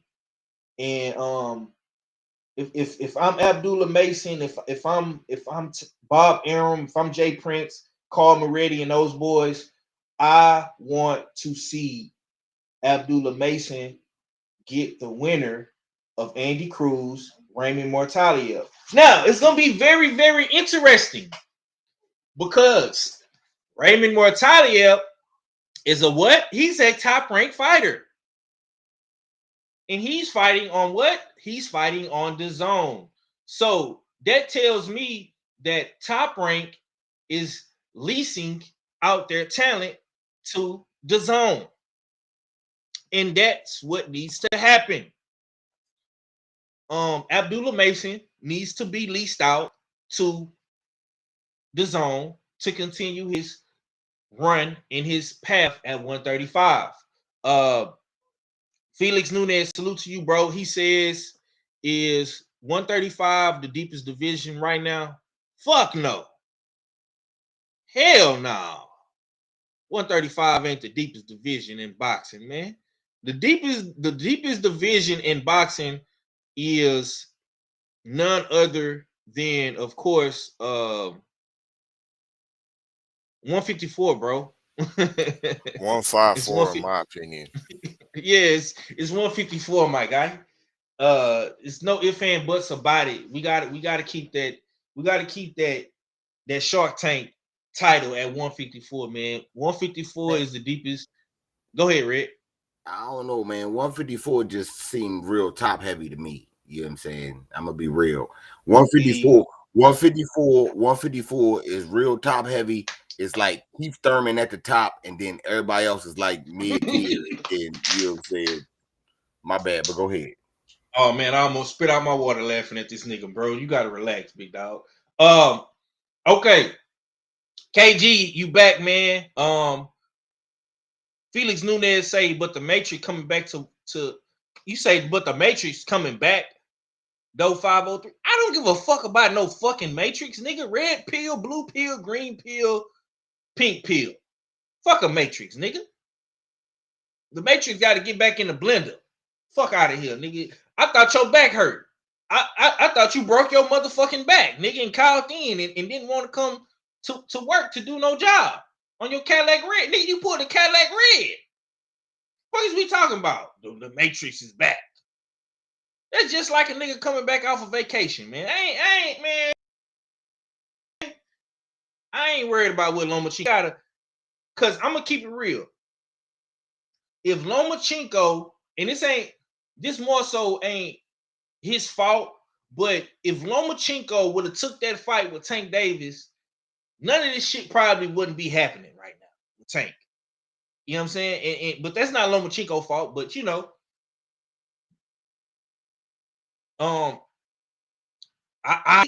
Do you think that Top Rank is gonna bring Lomachenko and put him in the ring with motherfucking Abdullah Mason? Or are they gonna put him in the ring? That's a rhetorical question. You answer that, Felix, since you want to talk about some fucking Matrix. KG, what's the realistic path, man? For oh my god, oh my god, the Cowboys and KG, what's the realistic path for Abdullah Mason, man, in 2026? What got on that, bro? Stay active. Stay active. I'm not necessarily saying I want to see the Sam Nooks rematch, but I do want to kind of see that down the line. But I want to give Sam an opportunity to go do something with himself and give Abdullah some time to go defend his title. And then I want them to cross paths again if they both, you know what I'm saying, make it out of the smoke. If they make it out of the smoke, and I'm only asking for the fight. Sam Nooks don't damn hit nobody's radar, you know what I'm saying, for real. But it was just a tough fight for a 21-year-old kid. And the fact that he didn't shy away from it, none of the shit made that motherfucker fold up. The square punches that he took to the face, like I said, most kids would have shied away from that. You know what I'm saying? It's like he's part YN, but he's part damn, you know what I'm saying, actual fighter. Because he went in that motherfucker, you know what I'm saying, with it on his chest that he could have damn got on his bicycle and moved at any given time. But Sam Nooks damn hit him, and he was like, bro, no, I can hit you back too. You know what I'm saying? So he showed his mean streak. And the thing is, I think the game plan was to break Sam down. Because like I said, this guy was tough. The guy was an athlete. So Abdullah had to be the taller man, having to them take that risk to go get to that body. And every time he got to the body, you can start seeing Sam freeze up. And because punching that guy in the face did nothing. So anybody that think in their opinion that Abdullah was taking unnecessary shots, he had to go give some to get some, bro. It's like he could have been slippery, but Sam would have still been there. And I think if you didn't like beat away at that guy, man, he would have still had points on the clock that he would have still, you know what I'm saying, kept pressing. Because regardless of what was thrown at him, Sam was there to fight. So I would want to see him take that path, or like you said, hometown defense. You know what I'm saying? And that's on whatever network. I see Red clowning boxing classics and all that other damn shit or whatever. But that's what made me watch boxing on Prime before PBC had made that introduction to saying they was going to PBC. And then when I heard about Top Rank and Tubi, the crazy thing is I've been watching boxing on Tubi. So I think it's almost like an introductory to them saying, you know what, let me get people's attention to let them know that we have boxing. Let me bring it in. But the only thing is Tubi going to do to Top Rank what Amazon Prime did to PBC? All for the venue, but you still got to bring the damn tablecloths, the curtains, the cups, the spoons, the knives, the drinks, the talent. You get what I'm saying? So if Tubi ain't doing that, I'm not going to frown on Tubi. You get what I'm saying? Because it's already a free platform. Now, if they pop up and start charging, then, you know what I'm saying, we're going to have to wonder why based off of the schedule of fights. And at the same time, I wouldn't even be mad because I don't think they'll beat motherfuckers in the head. But at the same time, just like anything, commercials come, premiums come, the ultra package comes, and then when motherfuckers want to offer you them, like I said, they got to get you in the beginning with the free. That's how they reel you in. That's how any damn, you know what I'm saying, streaming network was. Netflix used to be free at one point in time, and then they start adding different monitors, different devices. That's when they start beating you in the head. Netflix got commercials now. You see what I'm saying? So it all starts somewhere. Yeah, so I'm not mad at, you know what I'm saying, if they can get Tubi and Tubi is providing the venue and everything else and all they got to do is bring the fighters, I'm for it. Let the ball roll, you know what I'm saying? But we already know that's going to change. Everybody that lives in an apartment, your rent go up every year. So the shit going to change them. Yeah, the shit going to change per the year. You know what I'm saying? So just be prepared. Yeah. Salute to the homie Brent Fox in the building. What's good with it, bro? He say salute usual suspects in LDBC family. Salute, bro. Queen say he only coming back because the coast is about to be clear at 1:35. Oh my god. Yeah, well, he better stay clear of Abdullah Mason. That's all I fucking know. Because if he think his back was fucked up, yeah. Motherfucker might need a goddamn a new disc in that motherfucker.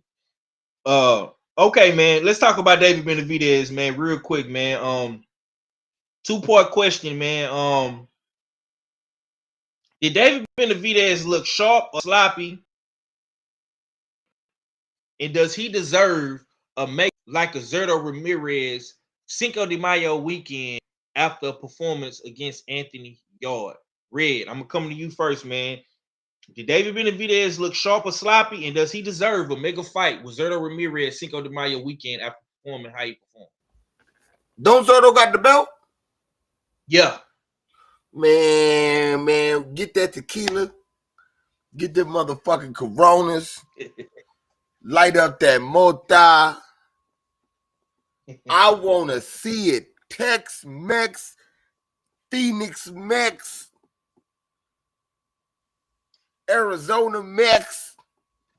It's all Mexican. Let's get it. This the type of shit I'm talking about. I believe you the Mexican monster. You proved that over the weekend.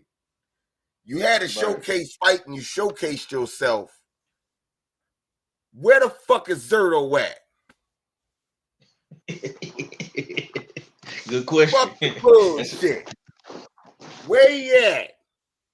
You know what I'm saying? Is Zerto gonna do what Canelo did? Is Zerto gonna be the new Canelo? I fought everybody. I don't need to fight David. You know what I'm saying? I fought everybody, man.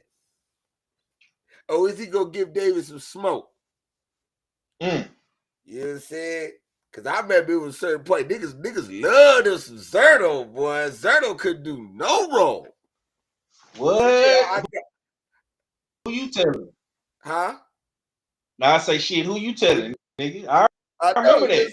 I remember Zerto was that nigga. Niggas loved us some Zerto. So let me see it, man. Let me see the Mexican monster versus the Mexican Zerto or whatever the fuck. I don't know what he Zerto. Let me see him.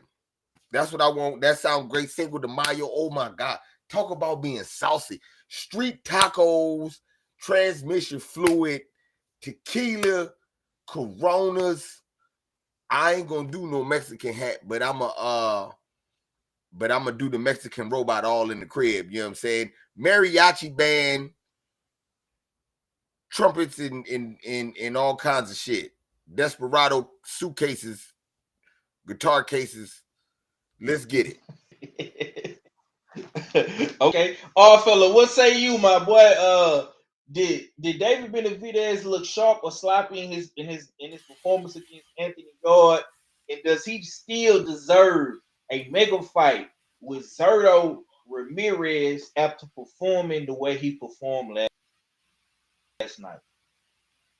Indeed, he gave the people what they wanted. Gave the critics what they wanted. See, the critics and the naysayers and the haters, they wasn't feeling the boxing Benavidez that was boxing Vostik. You know what I mean? That was showing his class and his boxing ability against David Morrell. They wasn't feeling that David. They wanted to see bring the old David back. And that's what he did against Anthony Yard. You know what I mean? Was he sharp? To the monster degree, yeah, he was. Was he sloppy? We can't say that. You know what I mean? He was once again utilizing that active guard, deflecting a lot of yards punches and parrying off of them as well. So there was no sloppiness to him. It was just seeing we're just seeing that old David back in the light heavyweight division. Now, does that performance warrant a big time fight, all Mexican clash against the unified champion at cruiserweight? Because David's sick of waiting around for niggas like Benavidez and Bivol to get they shit together. Hell yeah. You know what I mean? Do that up. Hold on, real quick, fella. You the foreign correspondent. Answer me this, man. What does Jay Apatow land at in all of this Mexican savagery? It's unfortunate, you know what I mean? Is he gonna tag himself in and get some smoke? He trying to get some smoke, but ain't nobody hearing him over here. He is trying to get the smoke, but ain't nobody hearing him over here. And to be honest, I've been somewhat suspicious of Jai Apatow in the last 6 months or so, because me, frankly, I'm tired of the mandatory after mandatory fights that he's been fighting. Guys that we've never heard of before. Malik Zanad, niggas like Hussein Sankara, who he's about to fight, I believe next week. That fight's coming up. But just meaningless fights back to back to back. But he continually says he wants to smoke with the other champions and nothing ever gets done. You know what I mean? Is that the fault of the co-promoter Matchroom and Eddie Hearn? We gotta put points and figures on Eddie for that one as well. You know what I mean? Because he's always getting the short end of the stick. He's always getting left outside of the party when it comes to big fights in the cruiserweight division. And it looks like David Benavidez is more likely to get this Zerto fight, being that the logistics of it, once again, this is going to be a big Mexican clash. You know what I mean? That would do big numbers in the Western United States. Put it in Texas or whatever, it's gonna do numbers. You know what I mean? Right. So I want to see it. You know what I mean? I'm for it. We'll see if Zerto Ramirez gets through his next fight, which he should. He's been signed up. It has been confirmed he's fighting Robin Safar. I think we've seen Safar on the undercard previously the last month. I forget which undercard it was on. Who the fuck is that? Robin Safar. He trains out. He's like an Arabian guy. Trains out of LA. Trains out of LA. He undefeated. So yeah, he secured his title shot and he'll be fighting Zerto Ramirez in the late part of January. In the dig. So if Zerto Ramirez gets through that, we'll see if that fight gets made. Zerto Ramirez he's still with Golden Boy. We'll see if Oscar wants to make that fight. And Oscar has recently claimed that he's trying to make the big fights in the United States. He's trying to make the big fights in America. He's under direct competition with Turk, with Ring Magazine. He ain't really fucking with them no more like that. You know what I mean? So that was a kind of a shot to them, because you notice this whole card, you know what I mean? That was littered. You know what I mean? Littered with American boxes. Should have been in America, but it was in Riyadh, Saudi Arabia. Trash. Right. Go ahead, Rich. You came off mute. What's up? Oh no, I was gonna say that the boy Jafar Nice. Y'all, you don't know about him. You a little bit you too know young about him? to know. Jafar, that's the bad guy from the movie Aladdin. You know what I'm saying? And he got skills like that. He got skills like that. Zerto better watch out. That's all I was saying. That's all I was saying. Okay, man. KG, man. I say you for last, my guy. I know you probably the biggest David Benavidez fan next to Stay. Stay ain't with us right now. He with us in spirit. You feel me?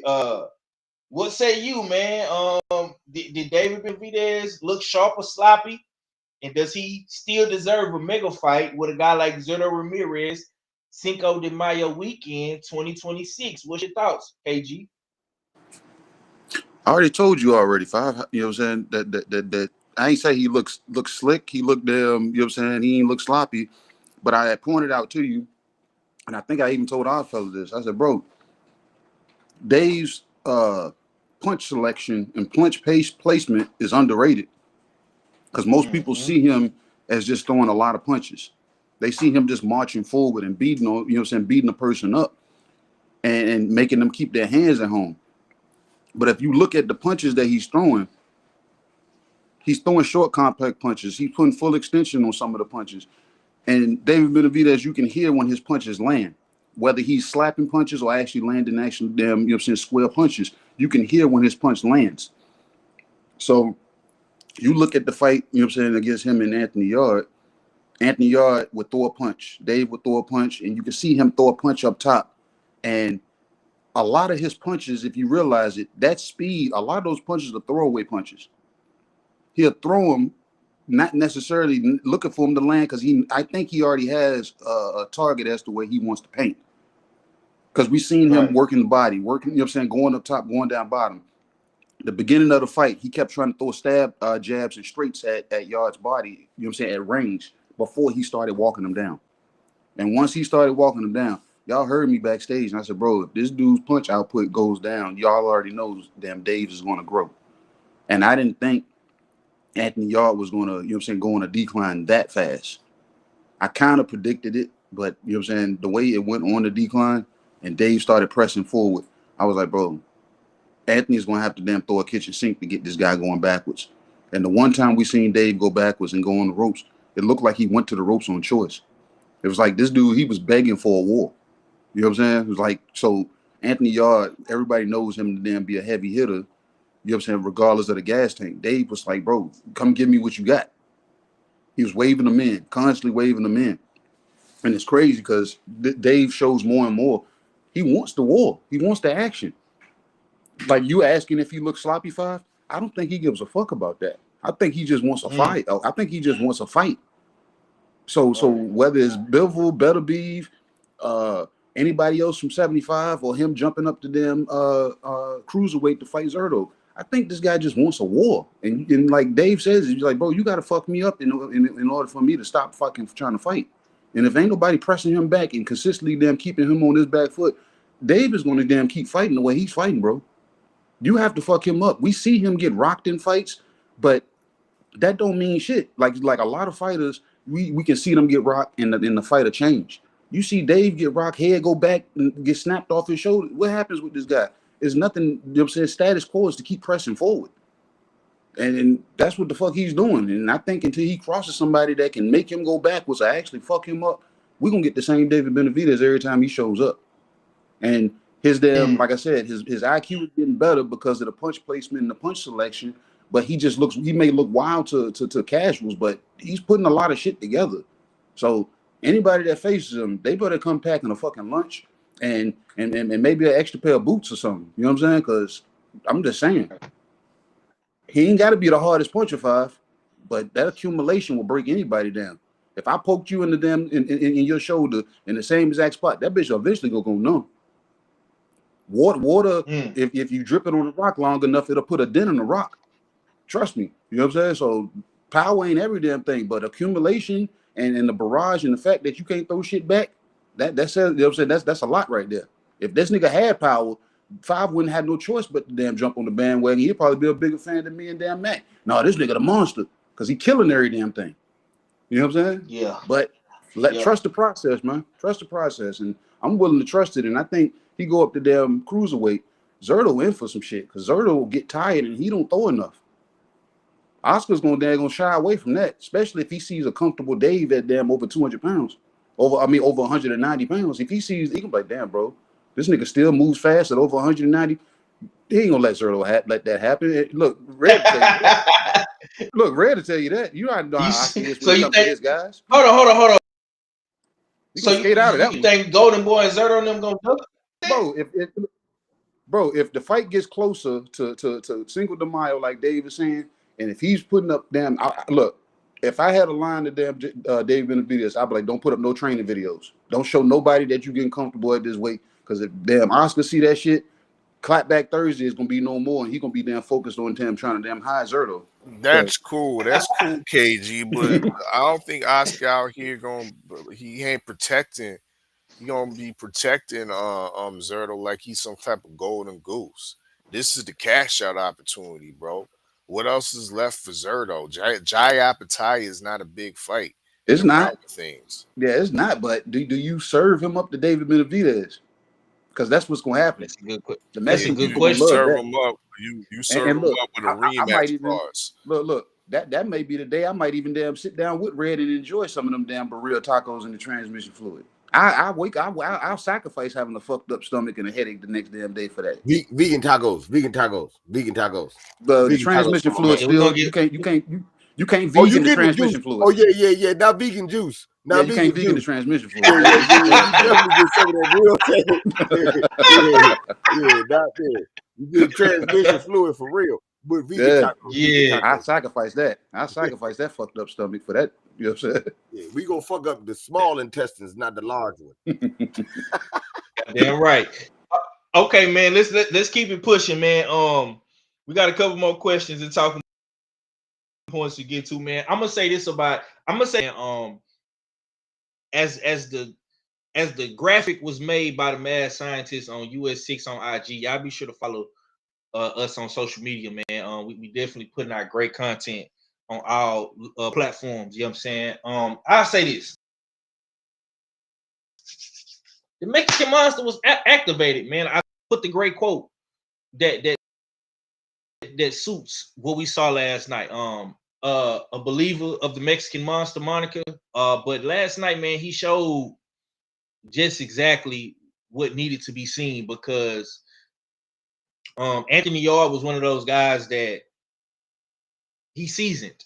He's a seasoned pro. He might not be a seasoned overall boxer, because he only had like maybe 6 to 12 amateur fights or something like that. He came up in a game with Tunde, who as seasoned as some of the other boxing suits in the UK, and they got it out the mud together, man. And Anthony Yard is one of those guys that has pretty much fought everybody at 175.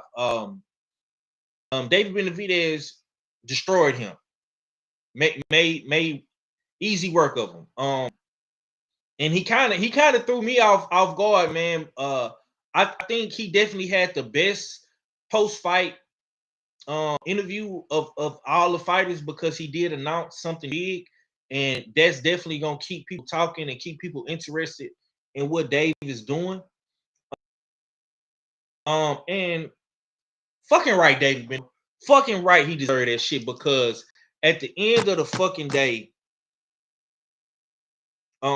he's been searching the quest to get big fights. And he's overdue for it. So you fucking right, he deserves it. Let's talk about Bam. We're gonna make this shit real quick, man. I'm gonna ask y'all this though. Bam Rodriguez, man. He got a knockout last night, man. 10th round knockout against Puma Martinez. It's only one more belt for Bam to get, and Bam is kind of stuck in a dilemma because he does great things. He is a pound for pound guy. But Bam, in some regards, is kind of like David Benavidez. He definitely has not had that big fight. What's y'all thoughts on on Bam? And do y'all believe that Monster Way is the super fight with Bam Bam, or should he possibly belt at bantamweight? All fella, you the four correspondent, man. What's your thoughts on that, bro? The last belt is held by a belt holder. I think he's only had it. He just won it, so he ain't really defended it or nothing like that. Guy named Willie Baldo. Mm-hmm. Do you really care for a Bam Bam Rodriguez Willie Baldo fight? Nah, probably not. I mean, you probably know what's gonna happen too. I mean, it's gonna be a clinic from the pound for pound talent and Bam, and Willie Baldo is gonna be stopped before championship rounds ensue. Straight, simple, and plain. He won't make it to see the final belt. Willie Baldo. Yeah. Like, nobody wants to see that. And that's the dilemma that Bam runs into because nobody really respects his opponents like that. When he was fighting name opponents like Quadras, Juan Estrada, niggas was saying that, well, Rung Vasad, these guys were a little bit past their prime. Mm-hmm. I mean, Sonny Edwards quit. Facts. But a UK product that didn't get all the respect over these sides, at least. A guy like Puma Martinez, like I said, I was putting respect on Puma Martinez's names. I respected the fact that he went and beat Ankahas twice. A solid former champion from the Philippines. A solid Japanese fighter in Ioka beat him twice in Japan. So I thought he had a definitely a great chance against Bam, but Bam washed him and knocked him out. But it seemed weird during that fight because it seemed like people were extra bored because the washing was so clinical that it almost seemed like a glorified sparring session in there until we got the stoppage and or the spectacular knockout in round 10. So once again, Bam's at that dilemma that nobody cares about his opponents in and around his weight class. He's going to have to move up a couple weight classes for people to really start caring about his opponents. Fighting guys, once again, super fights, Naya Inoue, or possibly Juntao Nakatani, who might be a better guy to target before going into a Inoue fight. But that's my take. You know what I mean? There's nothing around for Bam right now that nobody cares about. Yeah. Red, you've been critical of Bam. What you want to see next from Bam, man, is the Monster Inoue fight, the fight to make, man, or you would you rather see that belt go him go get that belt, man? You know what I'm saying? That last WBC belt for Undisputed, bro. What's your thoughts? I fella keep saying that boy name. He had me over here laughing. You know what I'm saying? Because he not rich. He not Big Willie style, but he not broke. My man Willie Ball though. Yo, that's all I can think. Yo, I felt stupid. He keeps saying his name. Every time he said, I'm over here laughing on mute. But now, man, I ain't gonna lie. Bam got to go fight Willie Ball though. He got to go undisputed. He can't leave food on his plate. And Inoue got Junetown problems that he got to deal with first. Right. Before he could even say anything. So go ahead, you know what I'm saying, and fight my man Willie Baldo. Get that undisputed. So there's no reason why Inoue should say he don't want to fight you. There's no reason why. And that way, if Inoue don't want to fight you, then I get to talk all kind of shit about how he's scary and niggas got him on a pound for pound list. And I don't understand how. So yeah, let him take care of his Junetown problems. You know what I'm saying? Deal with his domestic stuff. You go get undisputed, and then we get to fight. You know what I'm saying? But I have no problem with them talking about fighting each other now and setting it up. You know what I'm saying? Yeah. Inoue has made deals for his next fight before his fight that he got currently get done. So I wouldn't mind him doing that again. And I wouldn't mind. Bam Bam has done the same fucking shit now that I think about it. You right. You ain't lying. So since these motherfuckers like playing in the head, go ahead and play in the head and sign. Yeah, my bad. Yeah, that just dawned on me as shit. But yeah, that's what I got. Let me say this before KG close the show out. You should absolutely go get Undisputed, Bam. I mean, bro, you've been accused of jumping weight classes, not clearing out the division, fighting older champions, fighting past their prime type guys. You just beat an active guy in Puma. You know, you just beat a great legend in Estrada and Ron Vasai, Quadris, and all those boys. Willie Baldo, man, he on the clock. Because this schedule for boxing, and this is probably gonna be the end of the fight pool season 2. I'm not for sure. The commissioner can confirm or deny it. You got Junetao and Monster Inoue fighting on the same card at the end of December. I don't know if that's okay. So you have the end of the fight pool. I think it's gonna end before that. So Junetao and Inoue are fighting on the same card, and that's a card that is going to be at the end of December. So 2026, man. If Inoue win, and Junetao win, they should be fighting one another. I believe Junetao is the mandatory for Monster Inoue. And 2026, man. If Eddie Hearn is smart and Turk Al-Sheikh, if they do this shit right, they can align this shit perfect. Because you could put Monster Inoue, Junetao, Willie all on the same card and have like a little, you know what I'm saying? Goddamn me,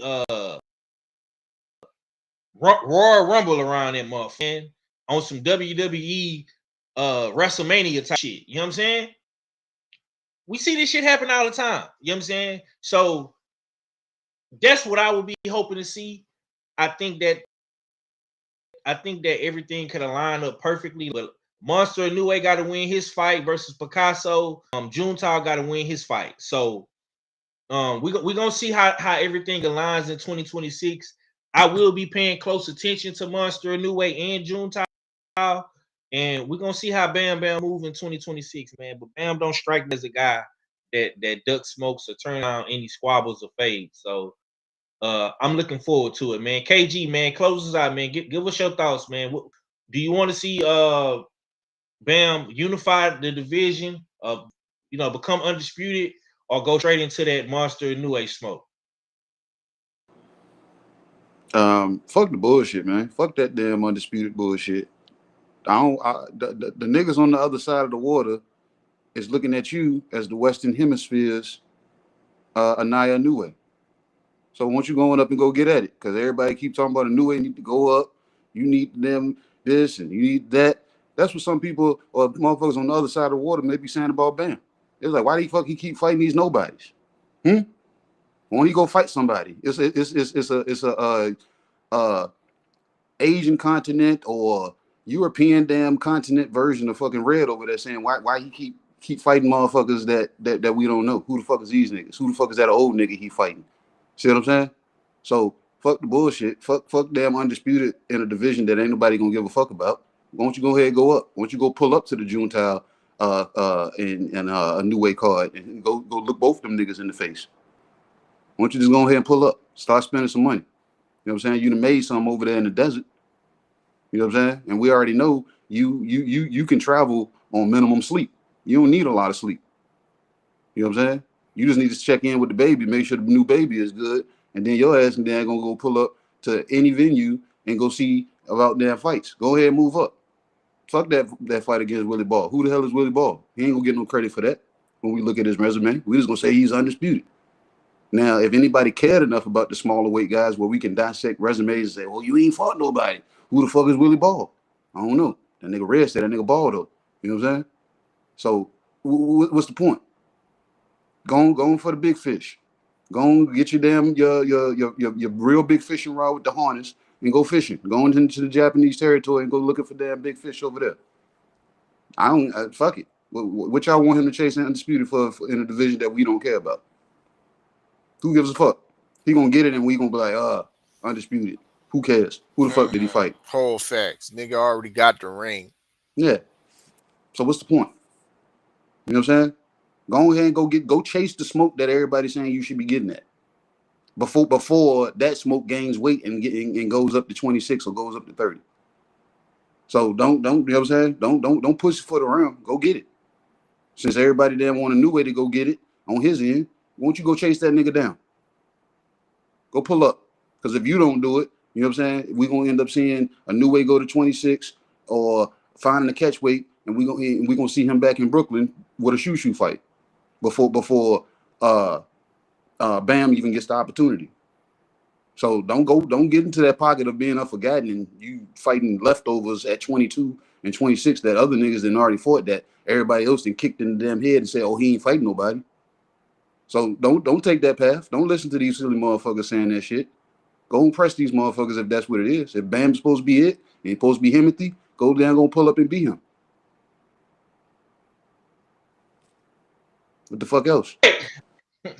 Well, I think KG then stuck his flag in the Japanese sand, and yeah, nigga. Wakashi Wasta. AK real shit though. You know what I'm saying? And you ain't gotta look over in another country to see if it's another motherfucking Cadillac Red. Cause I didn't see these bitch ass niggas running around on bigger platforms like the Zone and shit talking about how they the usual suspects, sucker ass niggas. You ain't us, and y'all ain't that.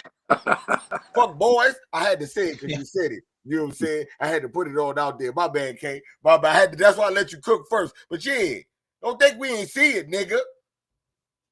And y'all ain't that.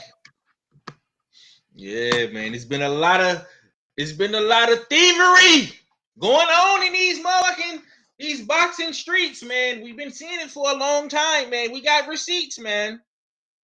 And we just added a new receipt to the long list of thievery goings on. Look, man, I hope y'all enjoyed the show. This was Usual Suspect Sunday, man. No fan bullshit, man. Just straight boxing talk, man. We'll be back next Sunday, and we're gonna be getting into all the hottest and trending topics in the sport of boxing. I am your host, 503 Lion, hard hitter sports entertainment, man.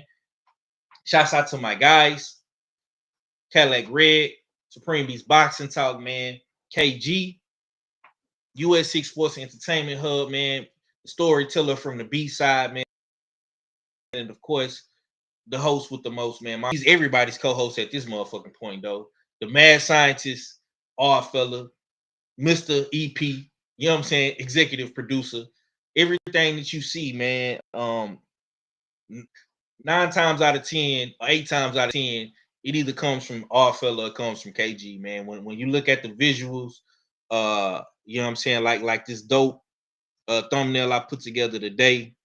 I got all that from odd fella, man. And those that I'm playing, the crow videos, the intros, that comes from KG, bro. So salute to those guys for doing a great job, man. They're killing it. You know what I'm saying, with what KG got, fella, killing it on IG. He bringing motherfuckers out the woodworks. They be watching the page, and you know they only like certain shit, but they be seeing, they be looking.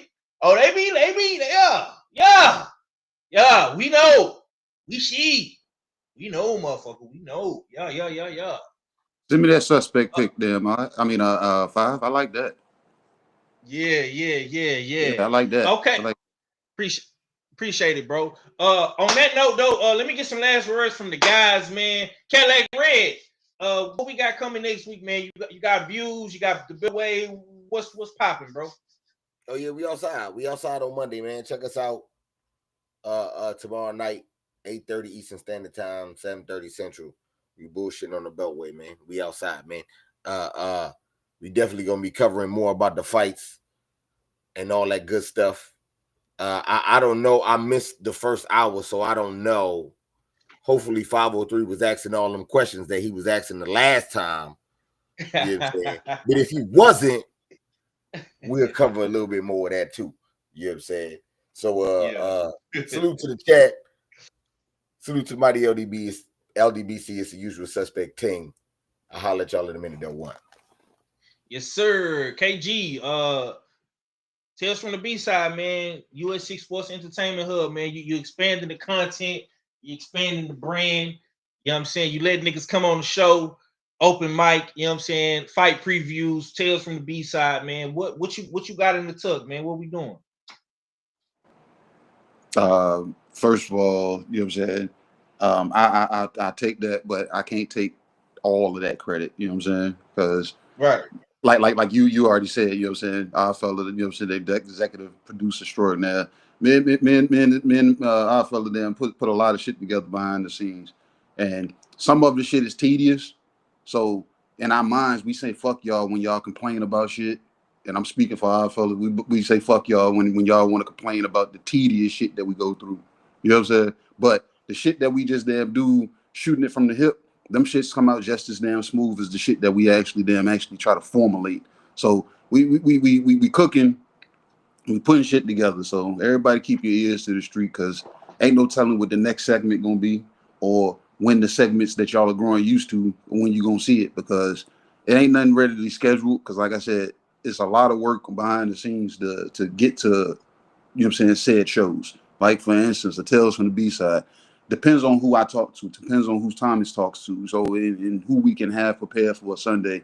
So it's easy to line something up, and then when you have something that hit hard, you want to kind of follow it up with something that hit hard. You don't want something bland coming across, and it ain't to shade any other fighters that we have on the platform. But once you have something that hit hard, you kind of want to keep that consistency going. So bear with us when it comes to that, because we're gonna have a few more women fighters.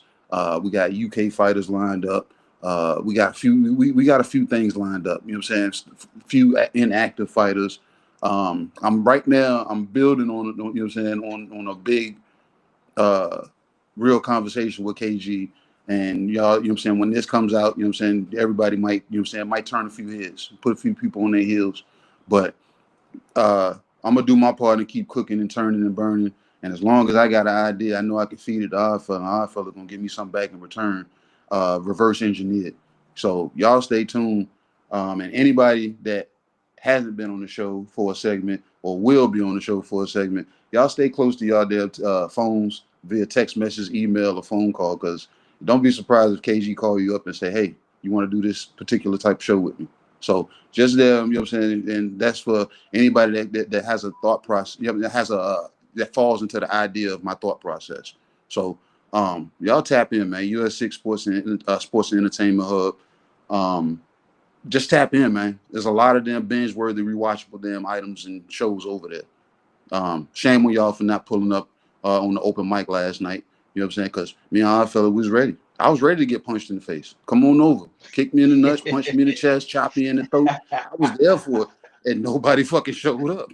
You know what I'm saying? So it is what it is. Just know that the lounge is open when we got shit like that, and it's there for any and everybody. You know what I'm saying? Whether you there a friend, foe, troll, or a bitch ass nigga, it don't even matter. Pull up. You know what I'm saying? Yeah. But shout out to the chat, man. And shout out to all the fellas, you know what I'm saying, the US6, man. Yeah, for sure. I think y'all should open that motherfucker back up when that Pitbull Cruise joint come in Lamont. That's definitely gonna be, I think, worthy of an open mic session. That's just my opinion though. Man, salute to everybody, man. Smash the like button, subscribe. Usual Suspect Sunday, man. We gonna let our fella do his due diligence of closing the show out, man. Mad Scientist, the EP. Like I say, man, most likely everything that you see on my platform or anything Usual Suspect related, man, 9 times out of 10 it came from Art, bro. So salute to Art fella for always being the creative master that he is, man. Art fella, closes out, Brody. Salute. Yeah, man. Salute to everybody that pulled up in the chat. Salute to, once again, the Usual Suspect 6. And our continuous growth. Make sure y'all tap into shopusualsuspect6.com. You know what I mean, for our latest drip, merch, boxing apparel, all that good stuff. You know what I mean? The Clean Boxer campaign continues. You know what I mean? Salute to all the clean fighters, Brian Norman Jr., and of course, and the new champion, Devin Haney, for being clean fighters. Y'all go get those t-shirts, hats to match, as well as we got those Better Man jackets. You know what I mean? The one that Red is alluding to. You know what I mean? Those, you can't get those. You know what I mean? The championship styles. But there's other ones, you know what I mean? But so go shopusualsuspect6.com. You know what I mean? Because y'all fit the description. And y'all know what it is. Open mic. Maybe the Janet Beck, but definitely open mic will be resurfacing in and around the AJ Jake Paul fight. I would suspect. You know what I mean? Yeah. The lounge will probably be open, but we'll see. You know what I mean? Me and KG will have to, you know what I mean, definitely parlay on things. But yeah, be on the lookout. Make sure y'all go subscribe to the US6 Sports and Entertainment Hub. It's your favorite yet your most hated R fella. Salute to the US6, and I'm Gizon. Yes, sir. And just like that, man, we up out of here, man. Brought to you by Usual Suspect 6.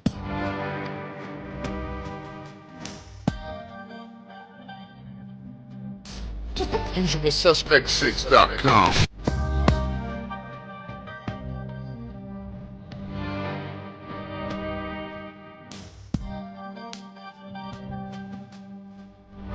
UsualSuspect6.com.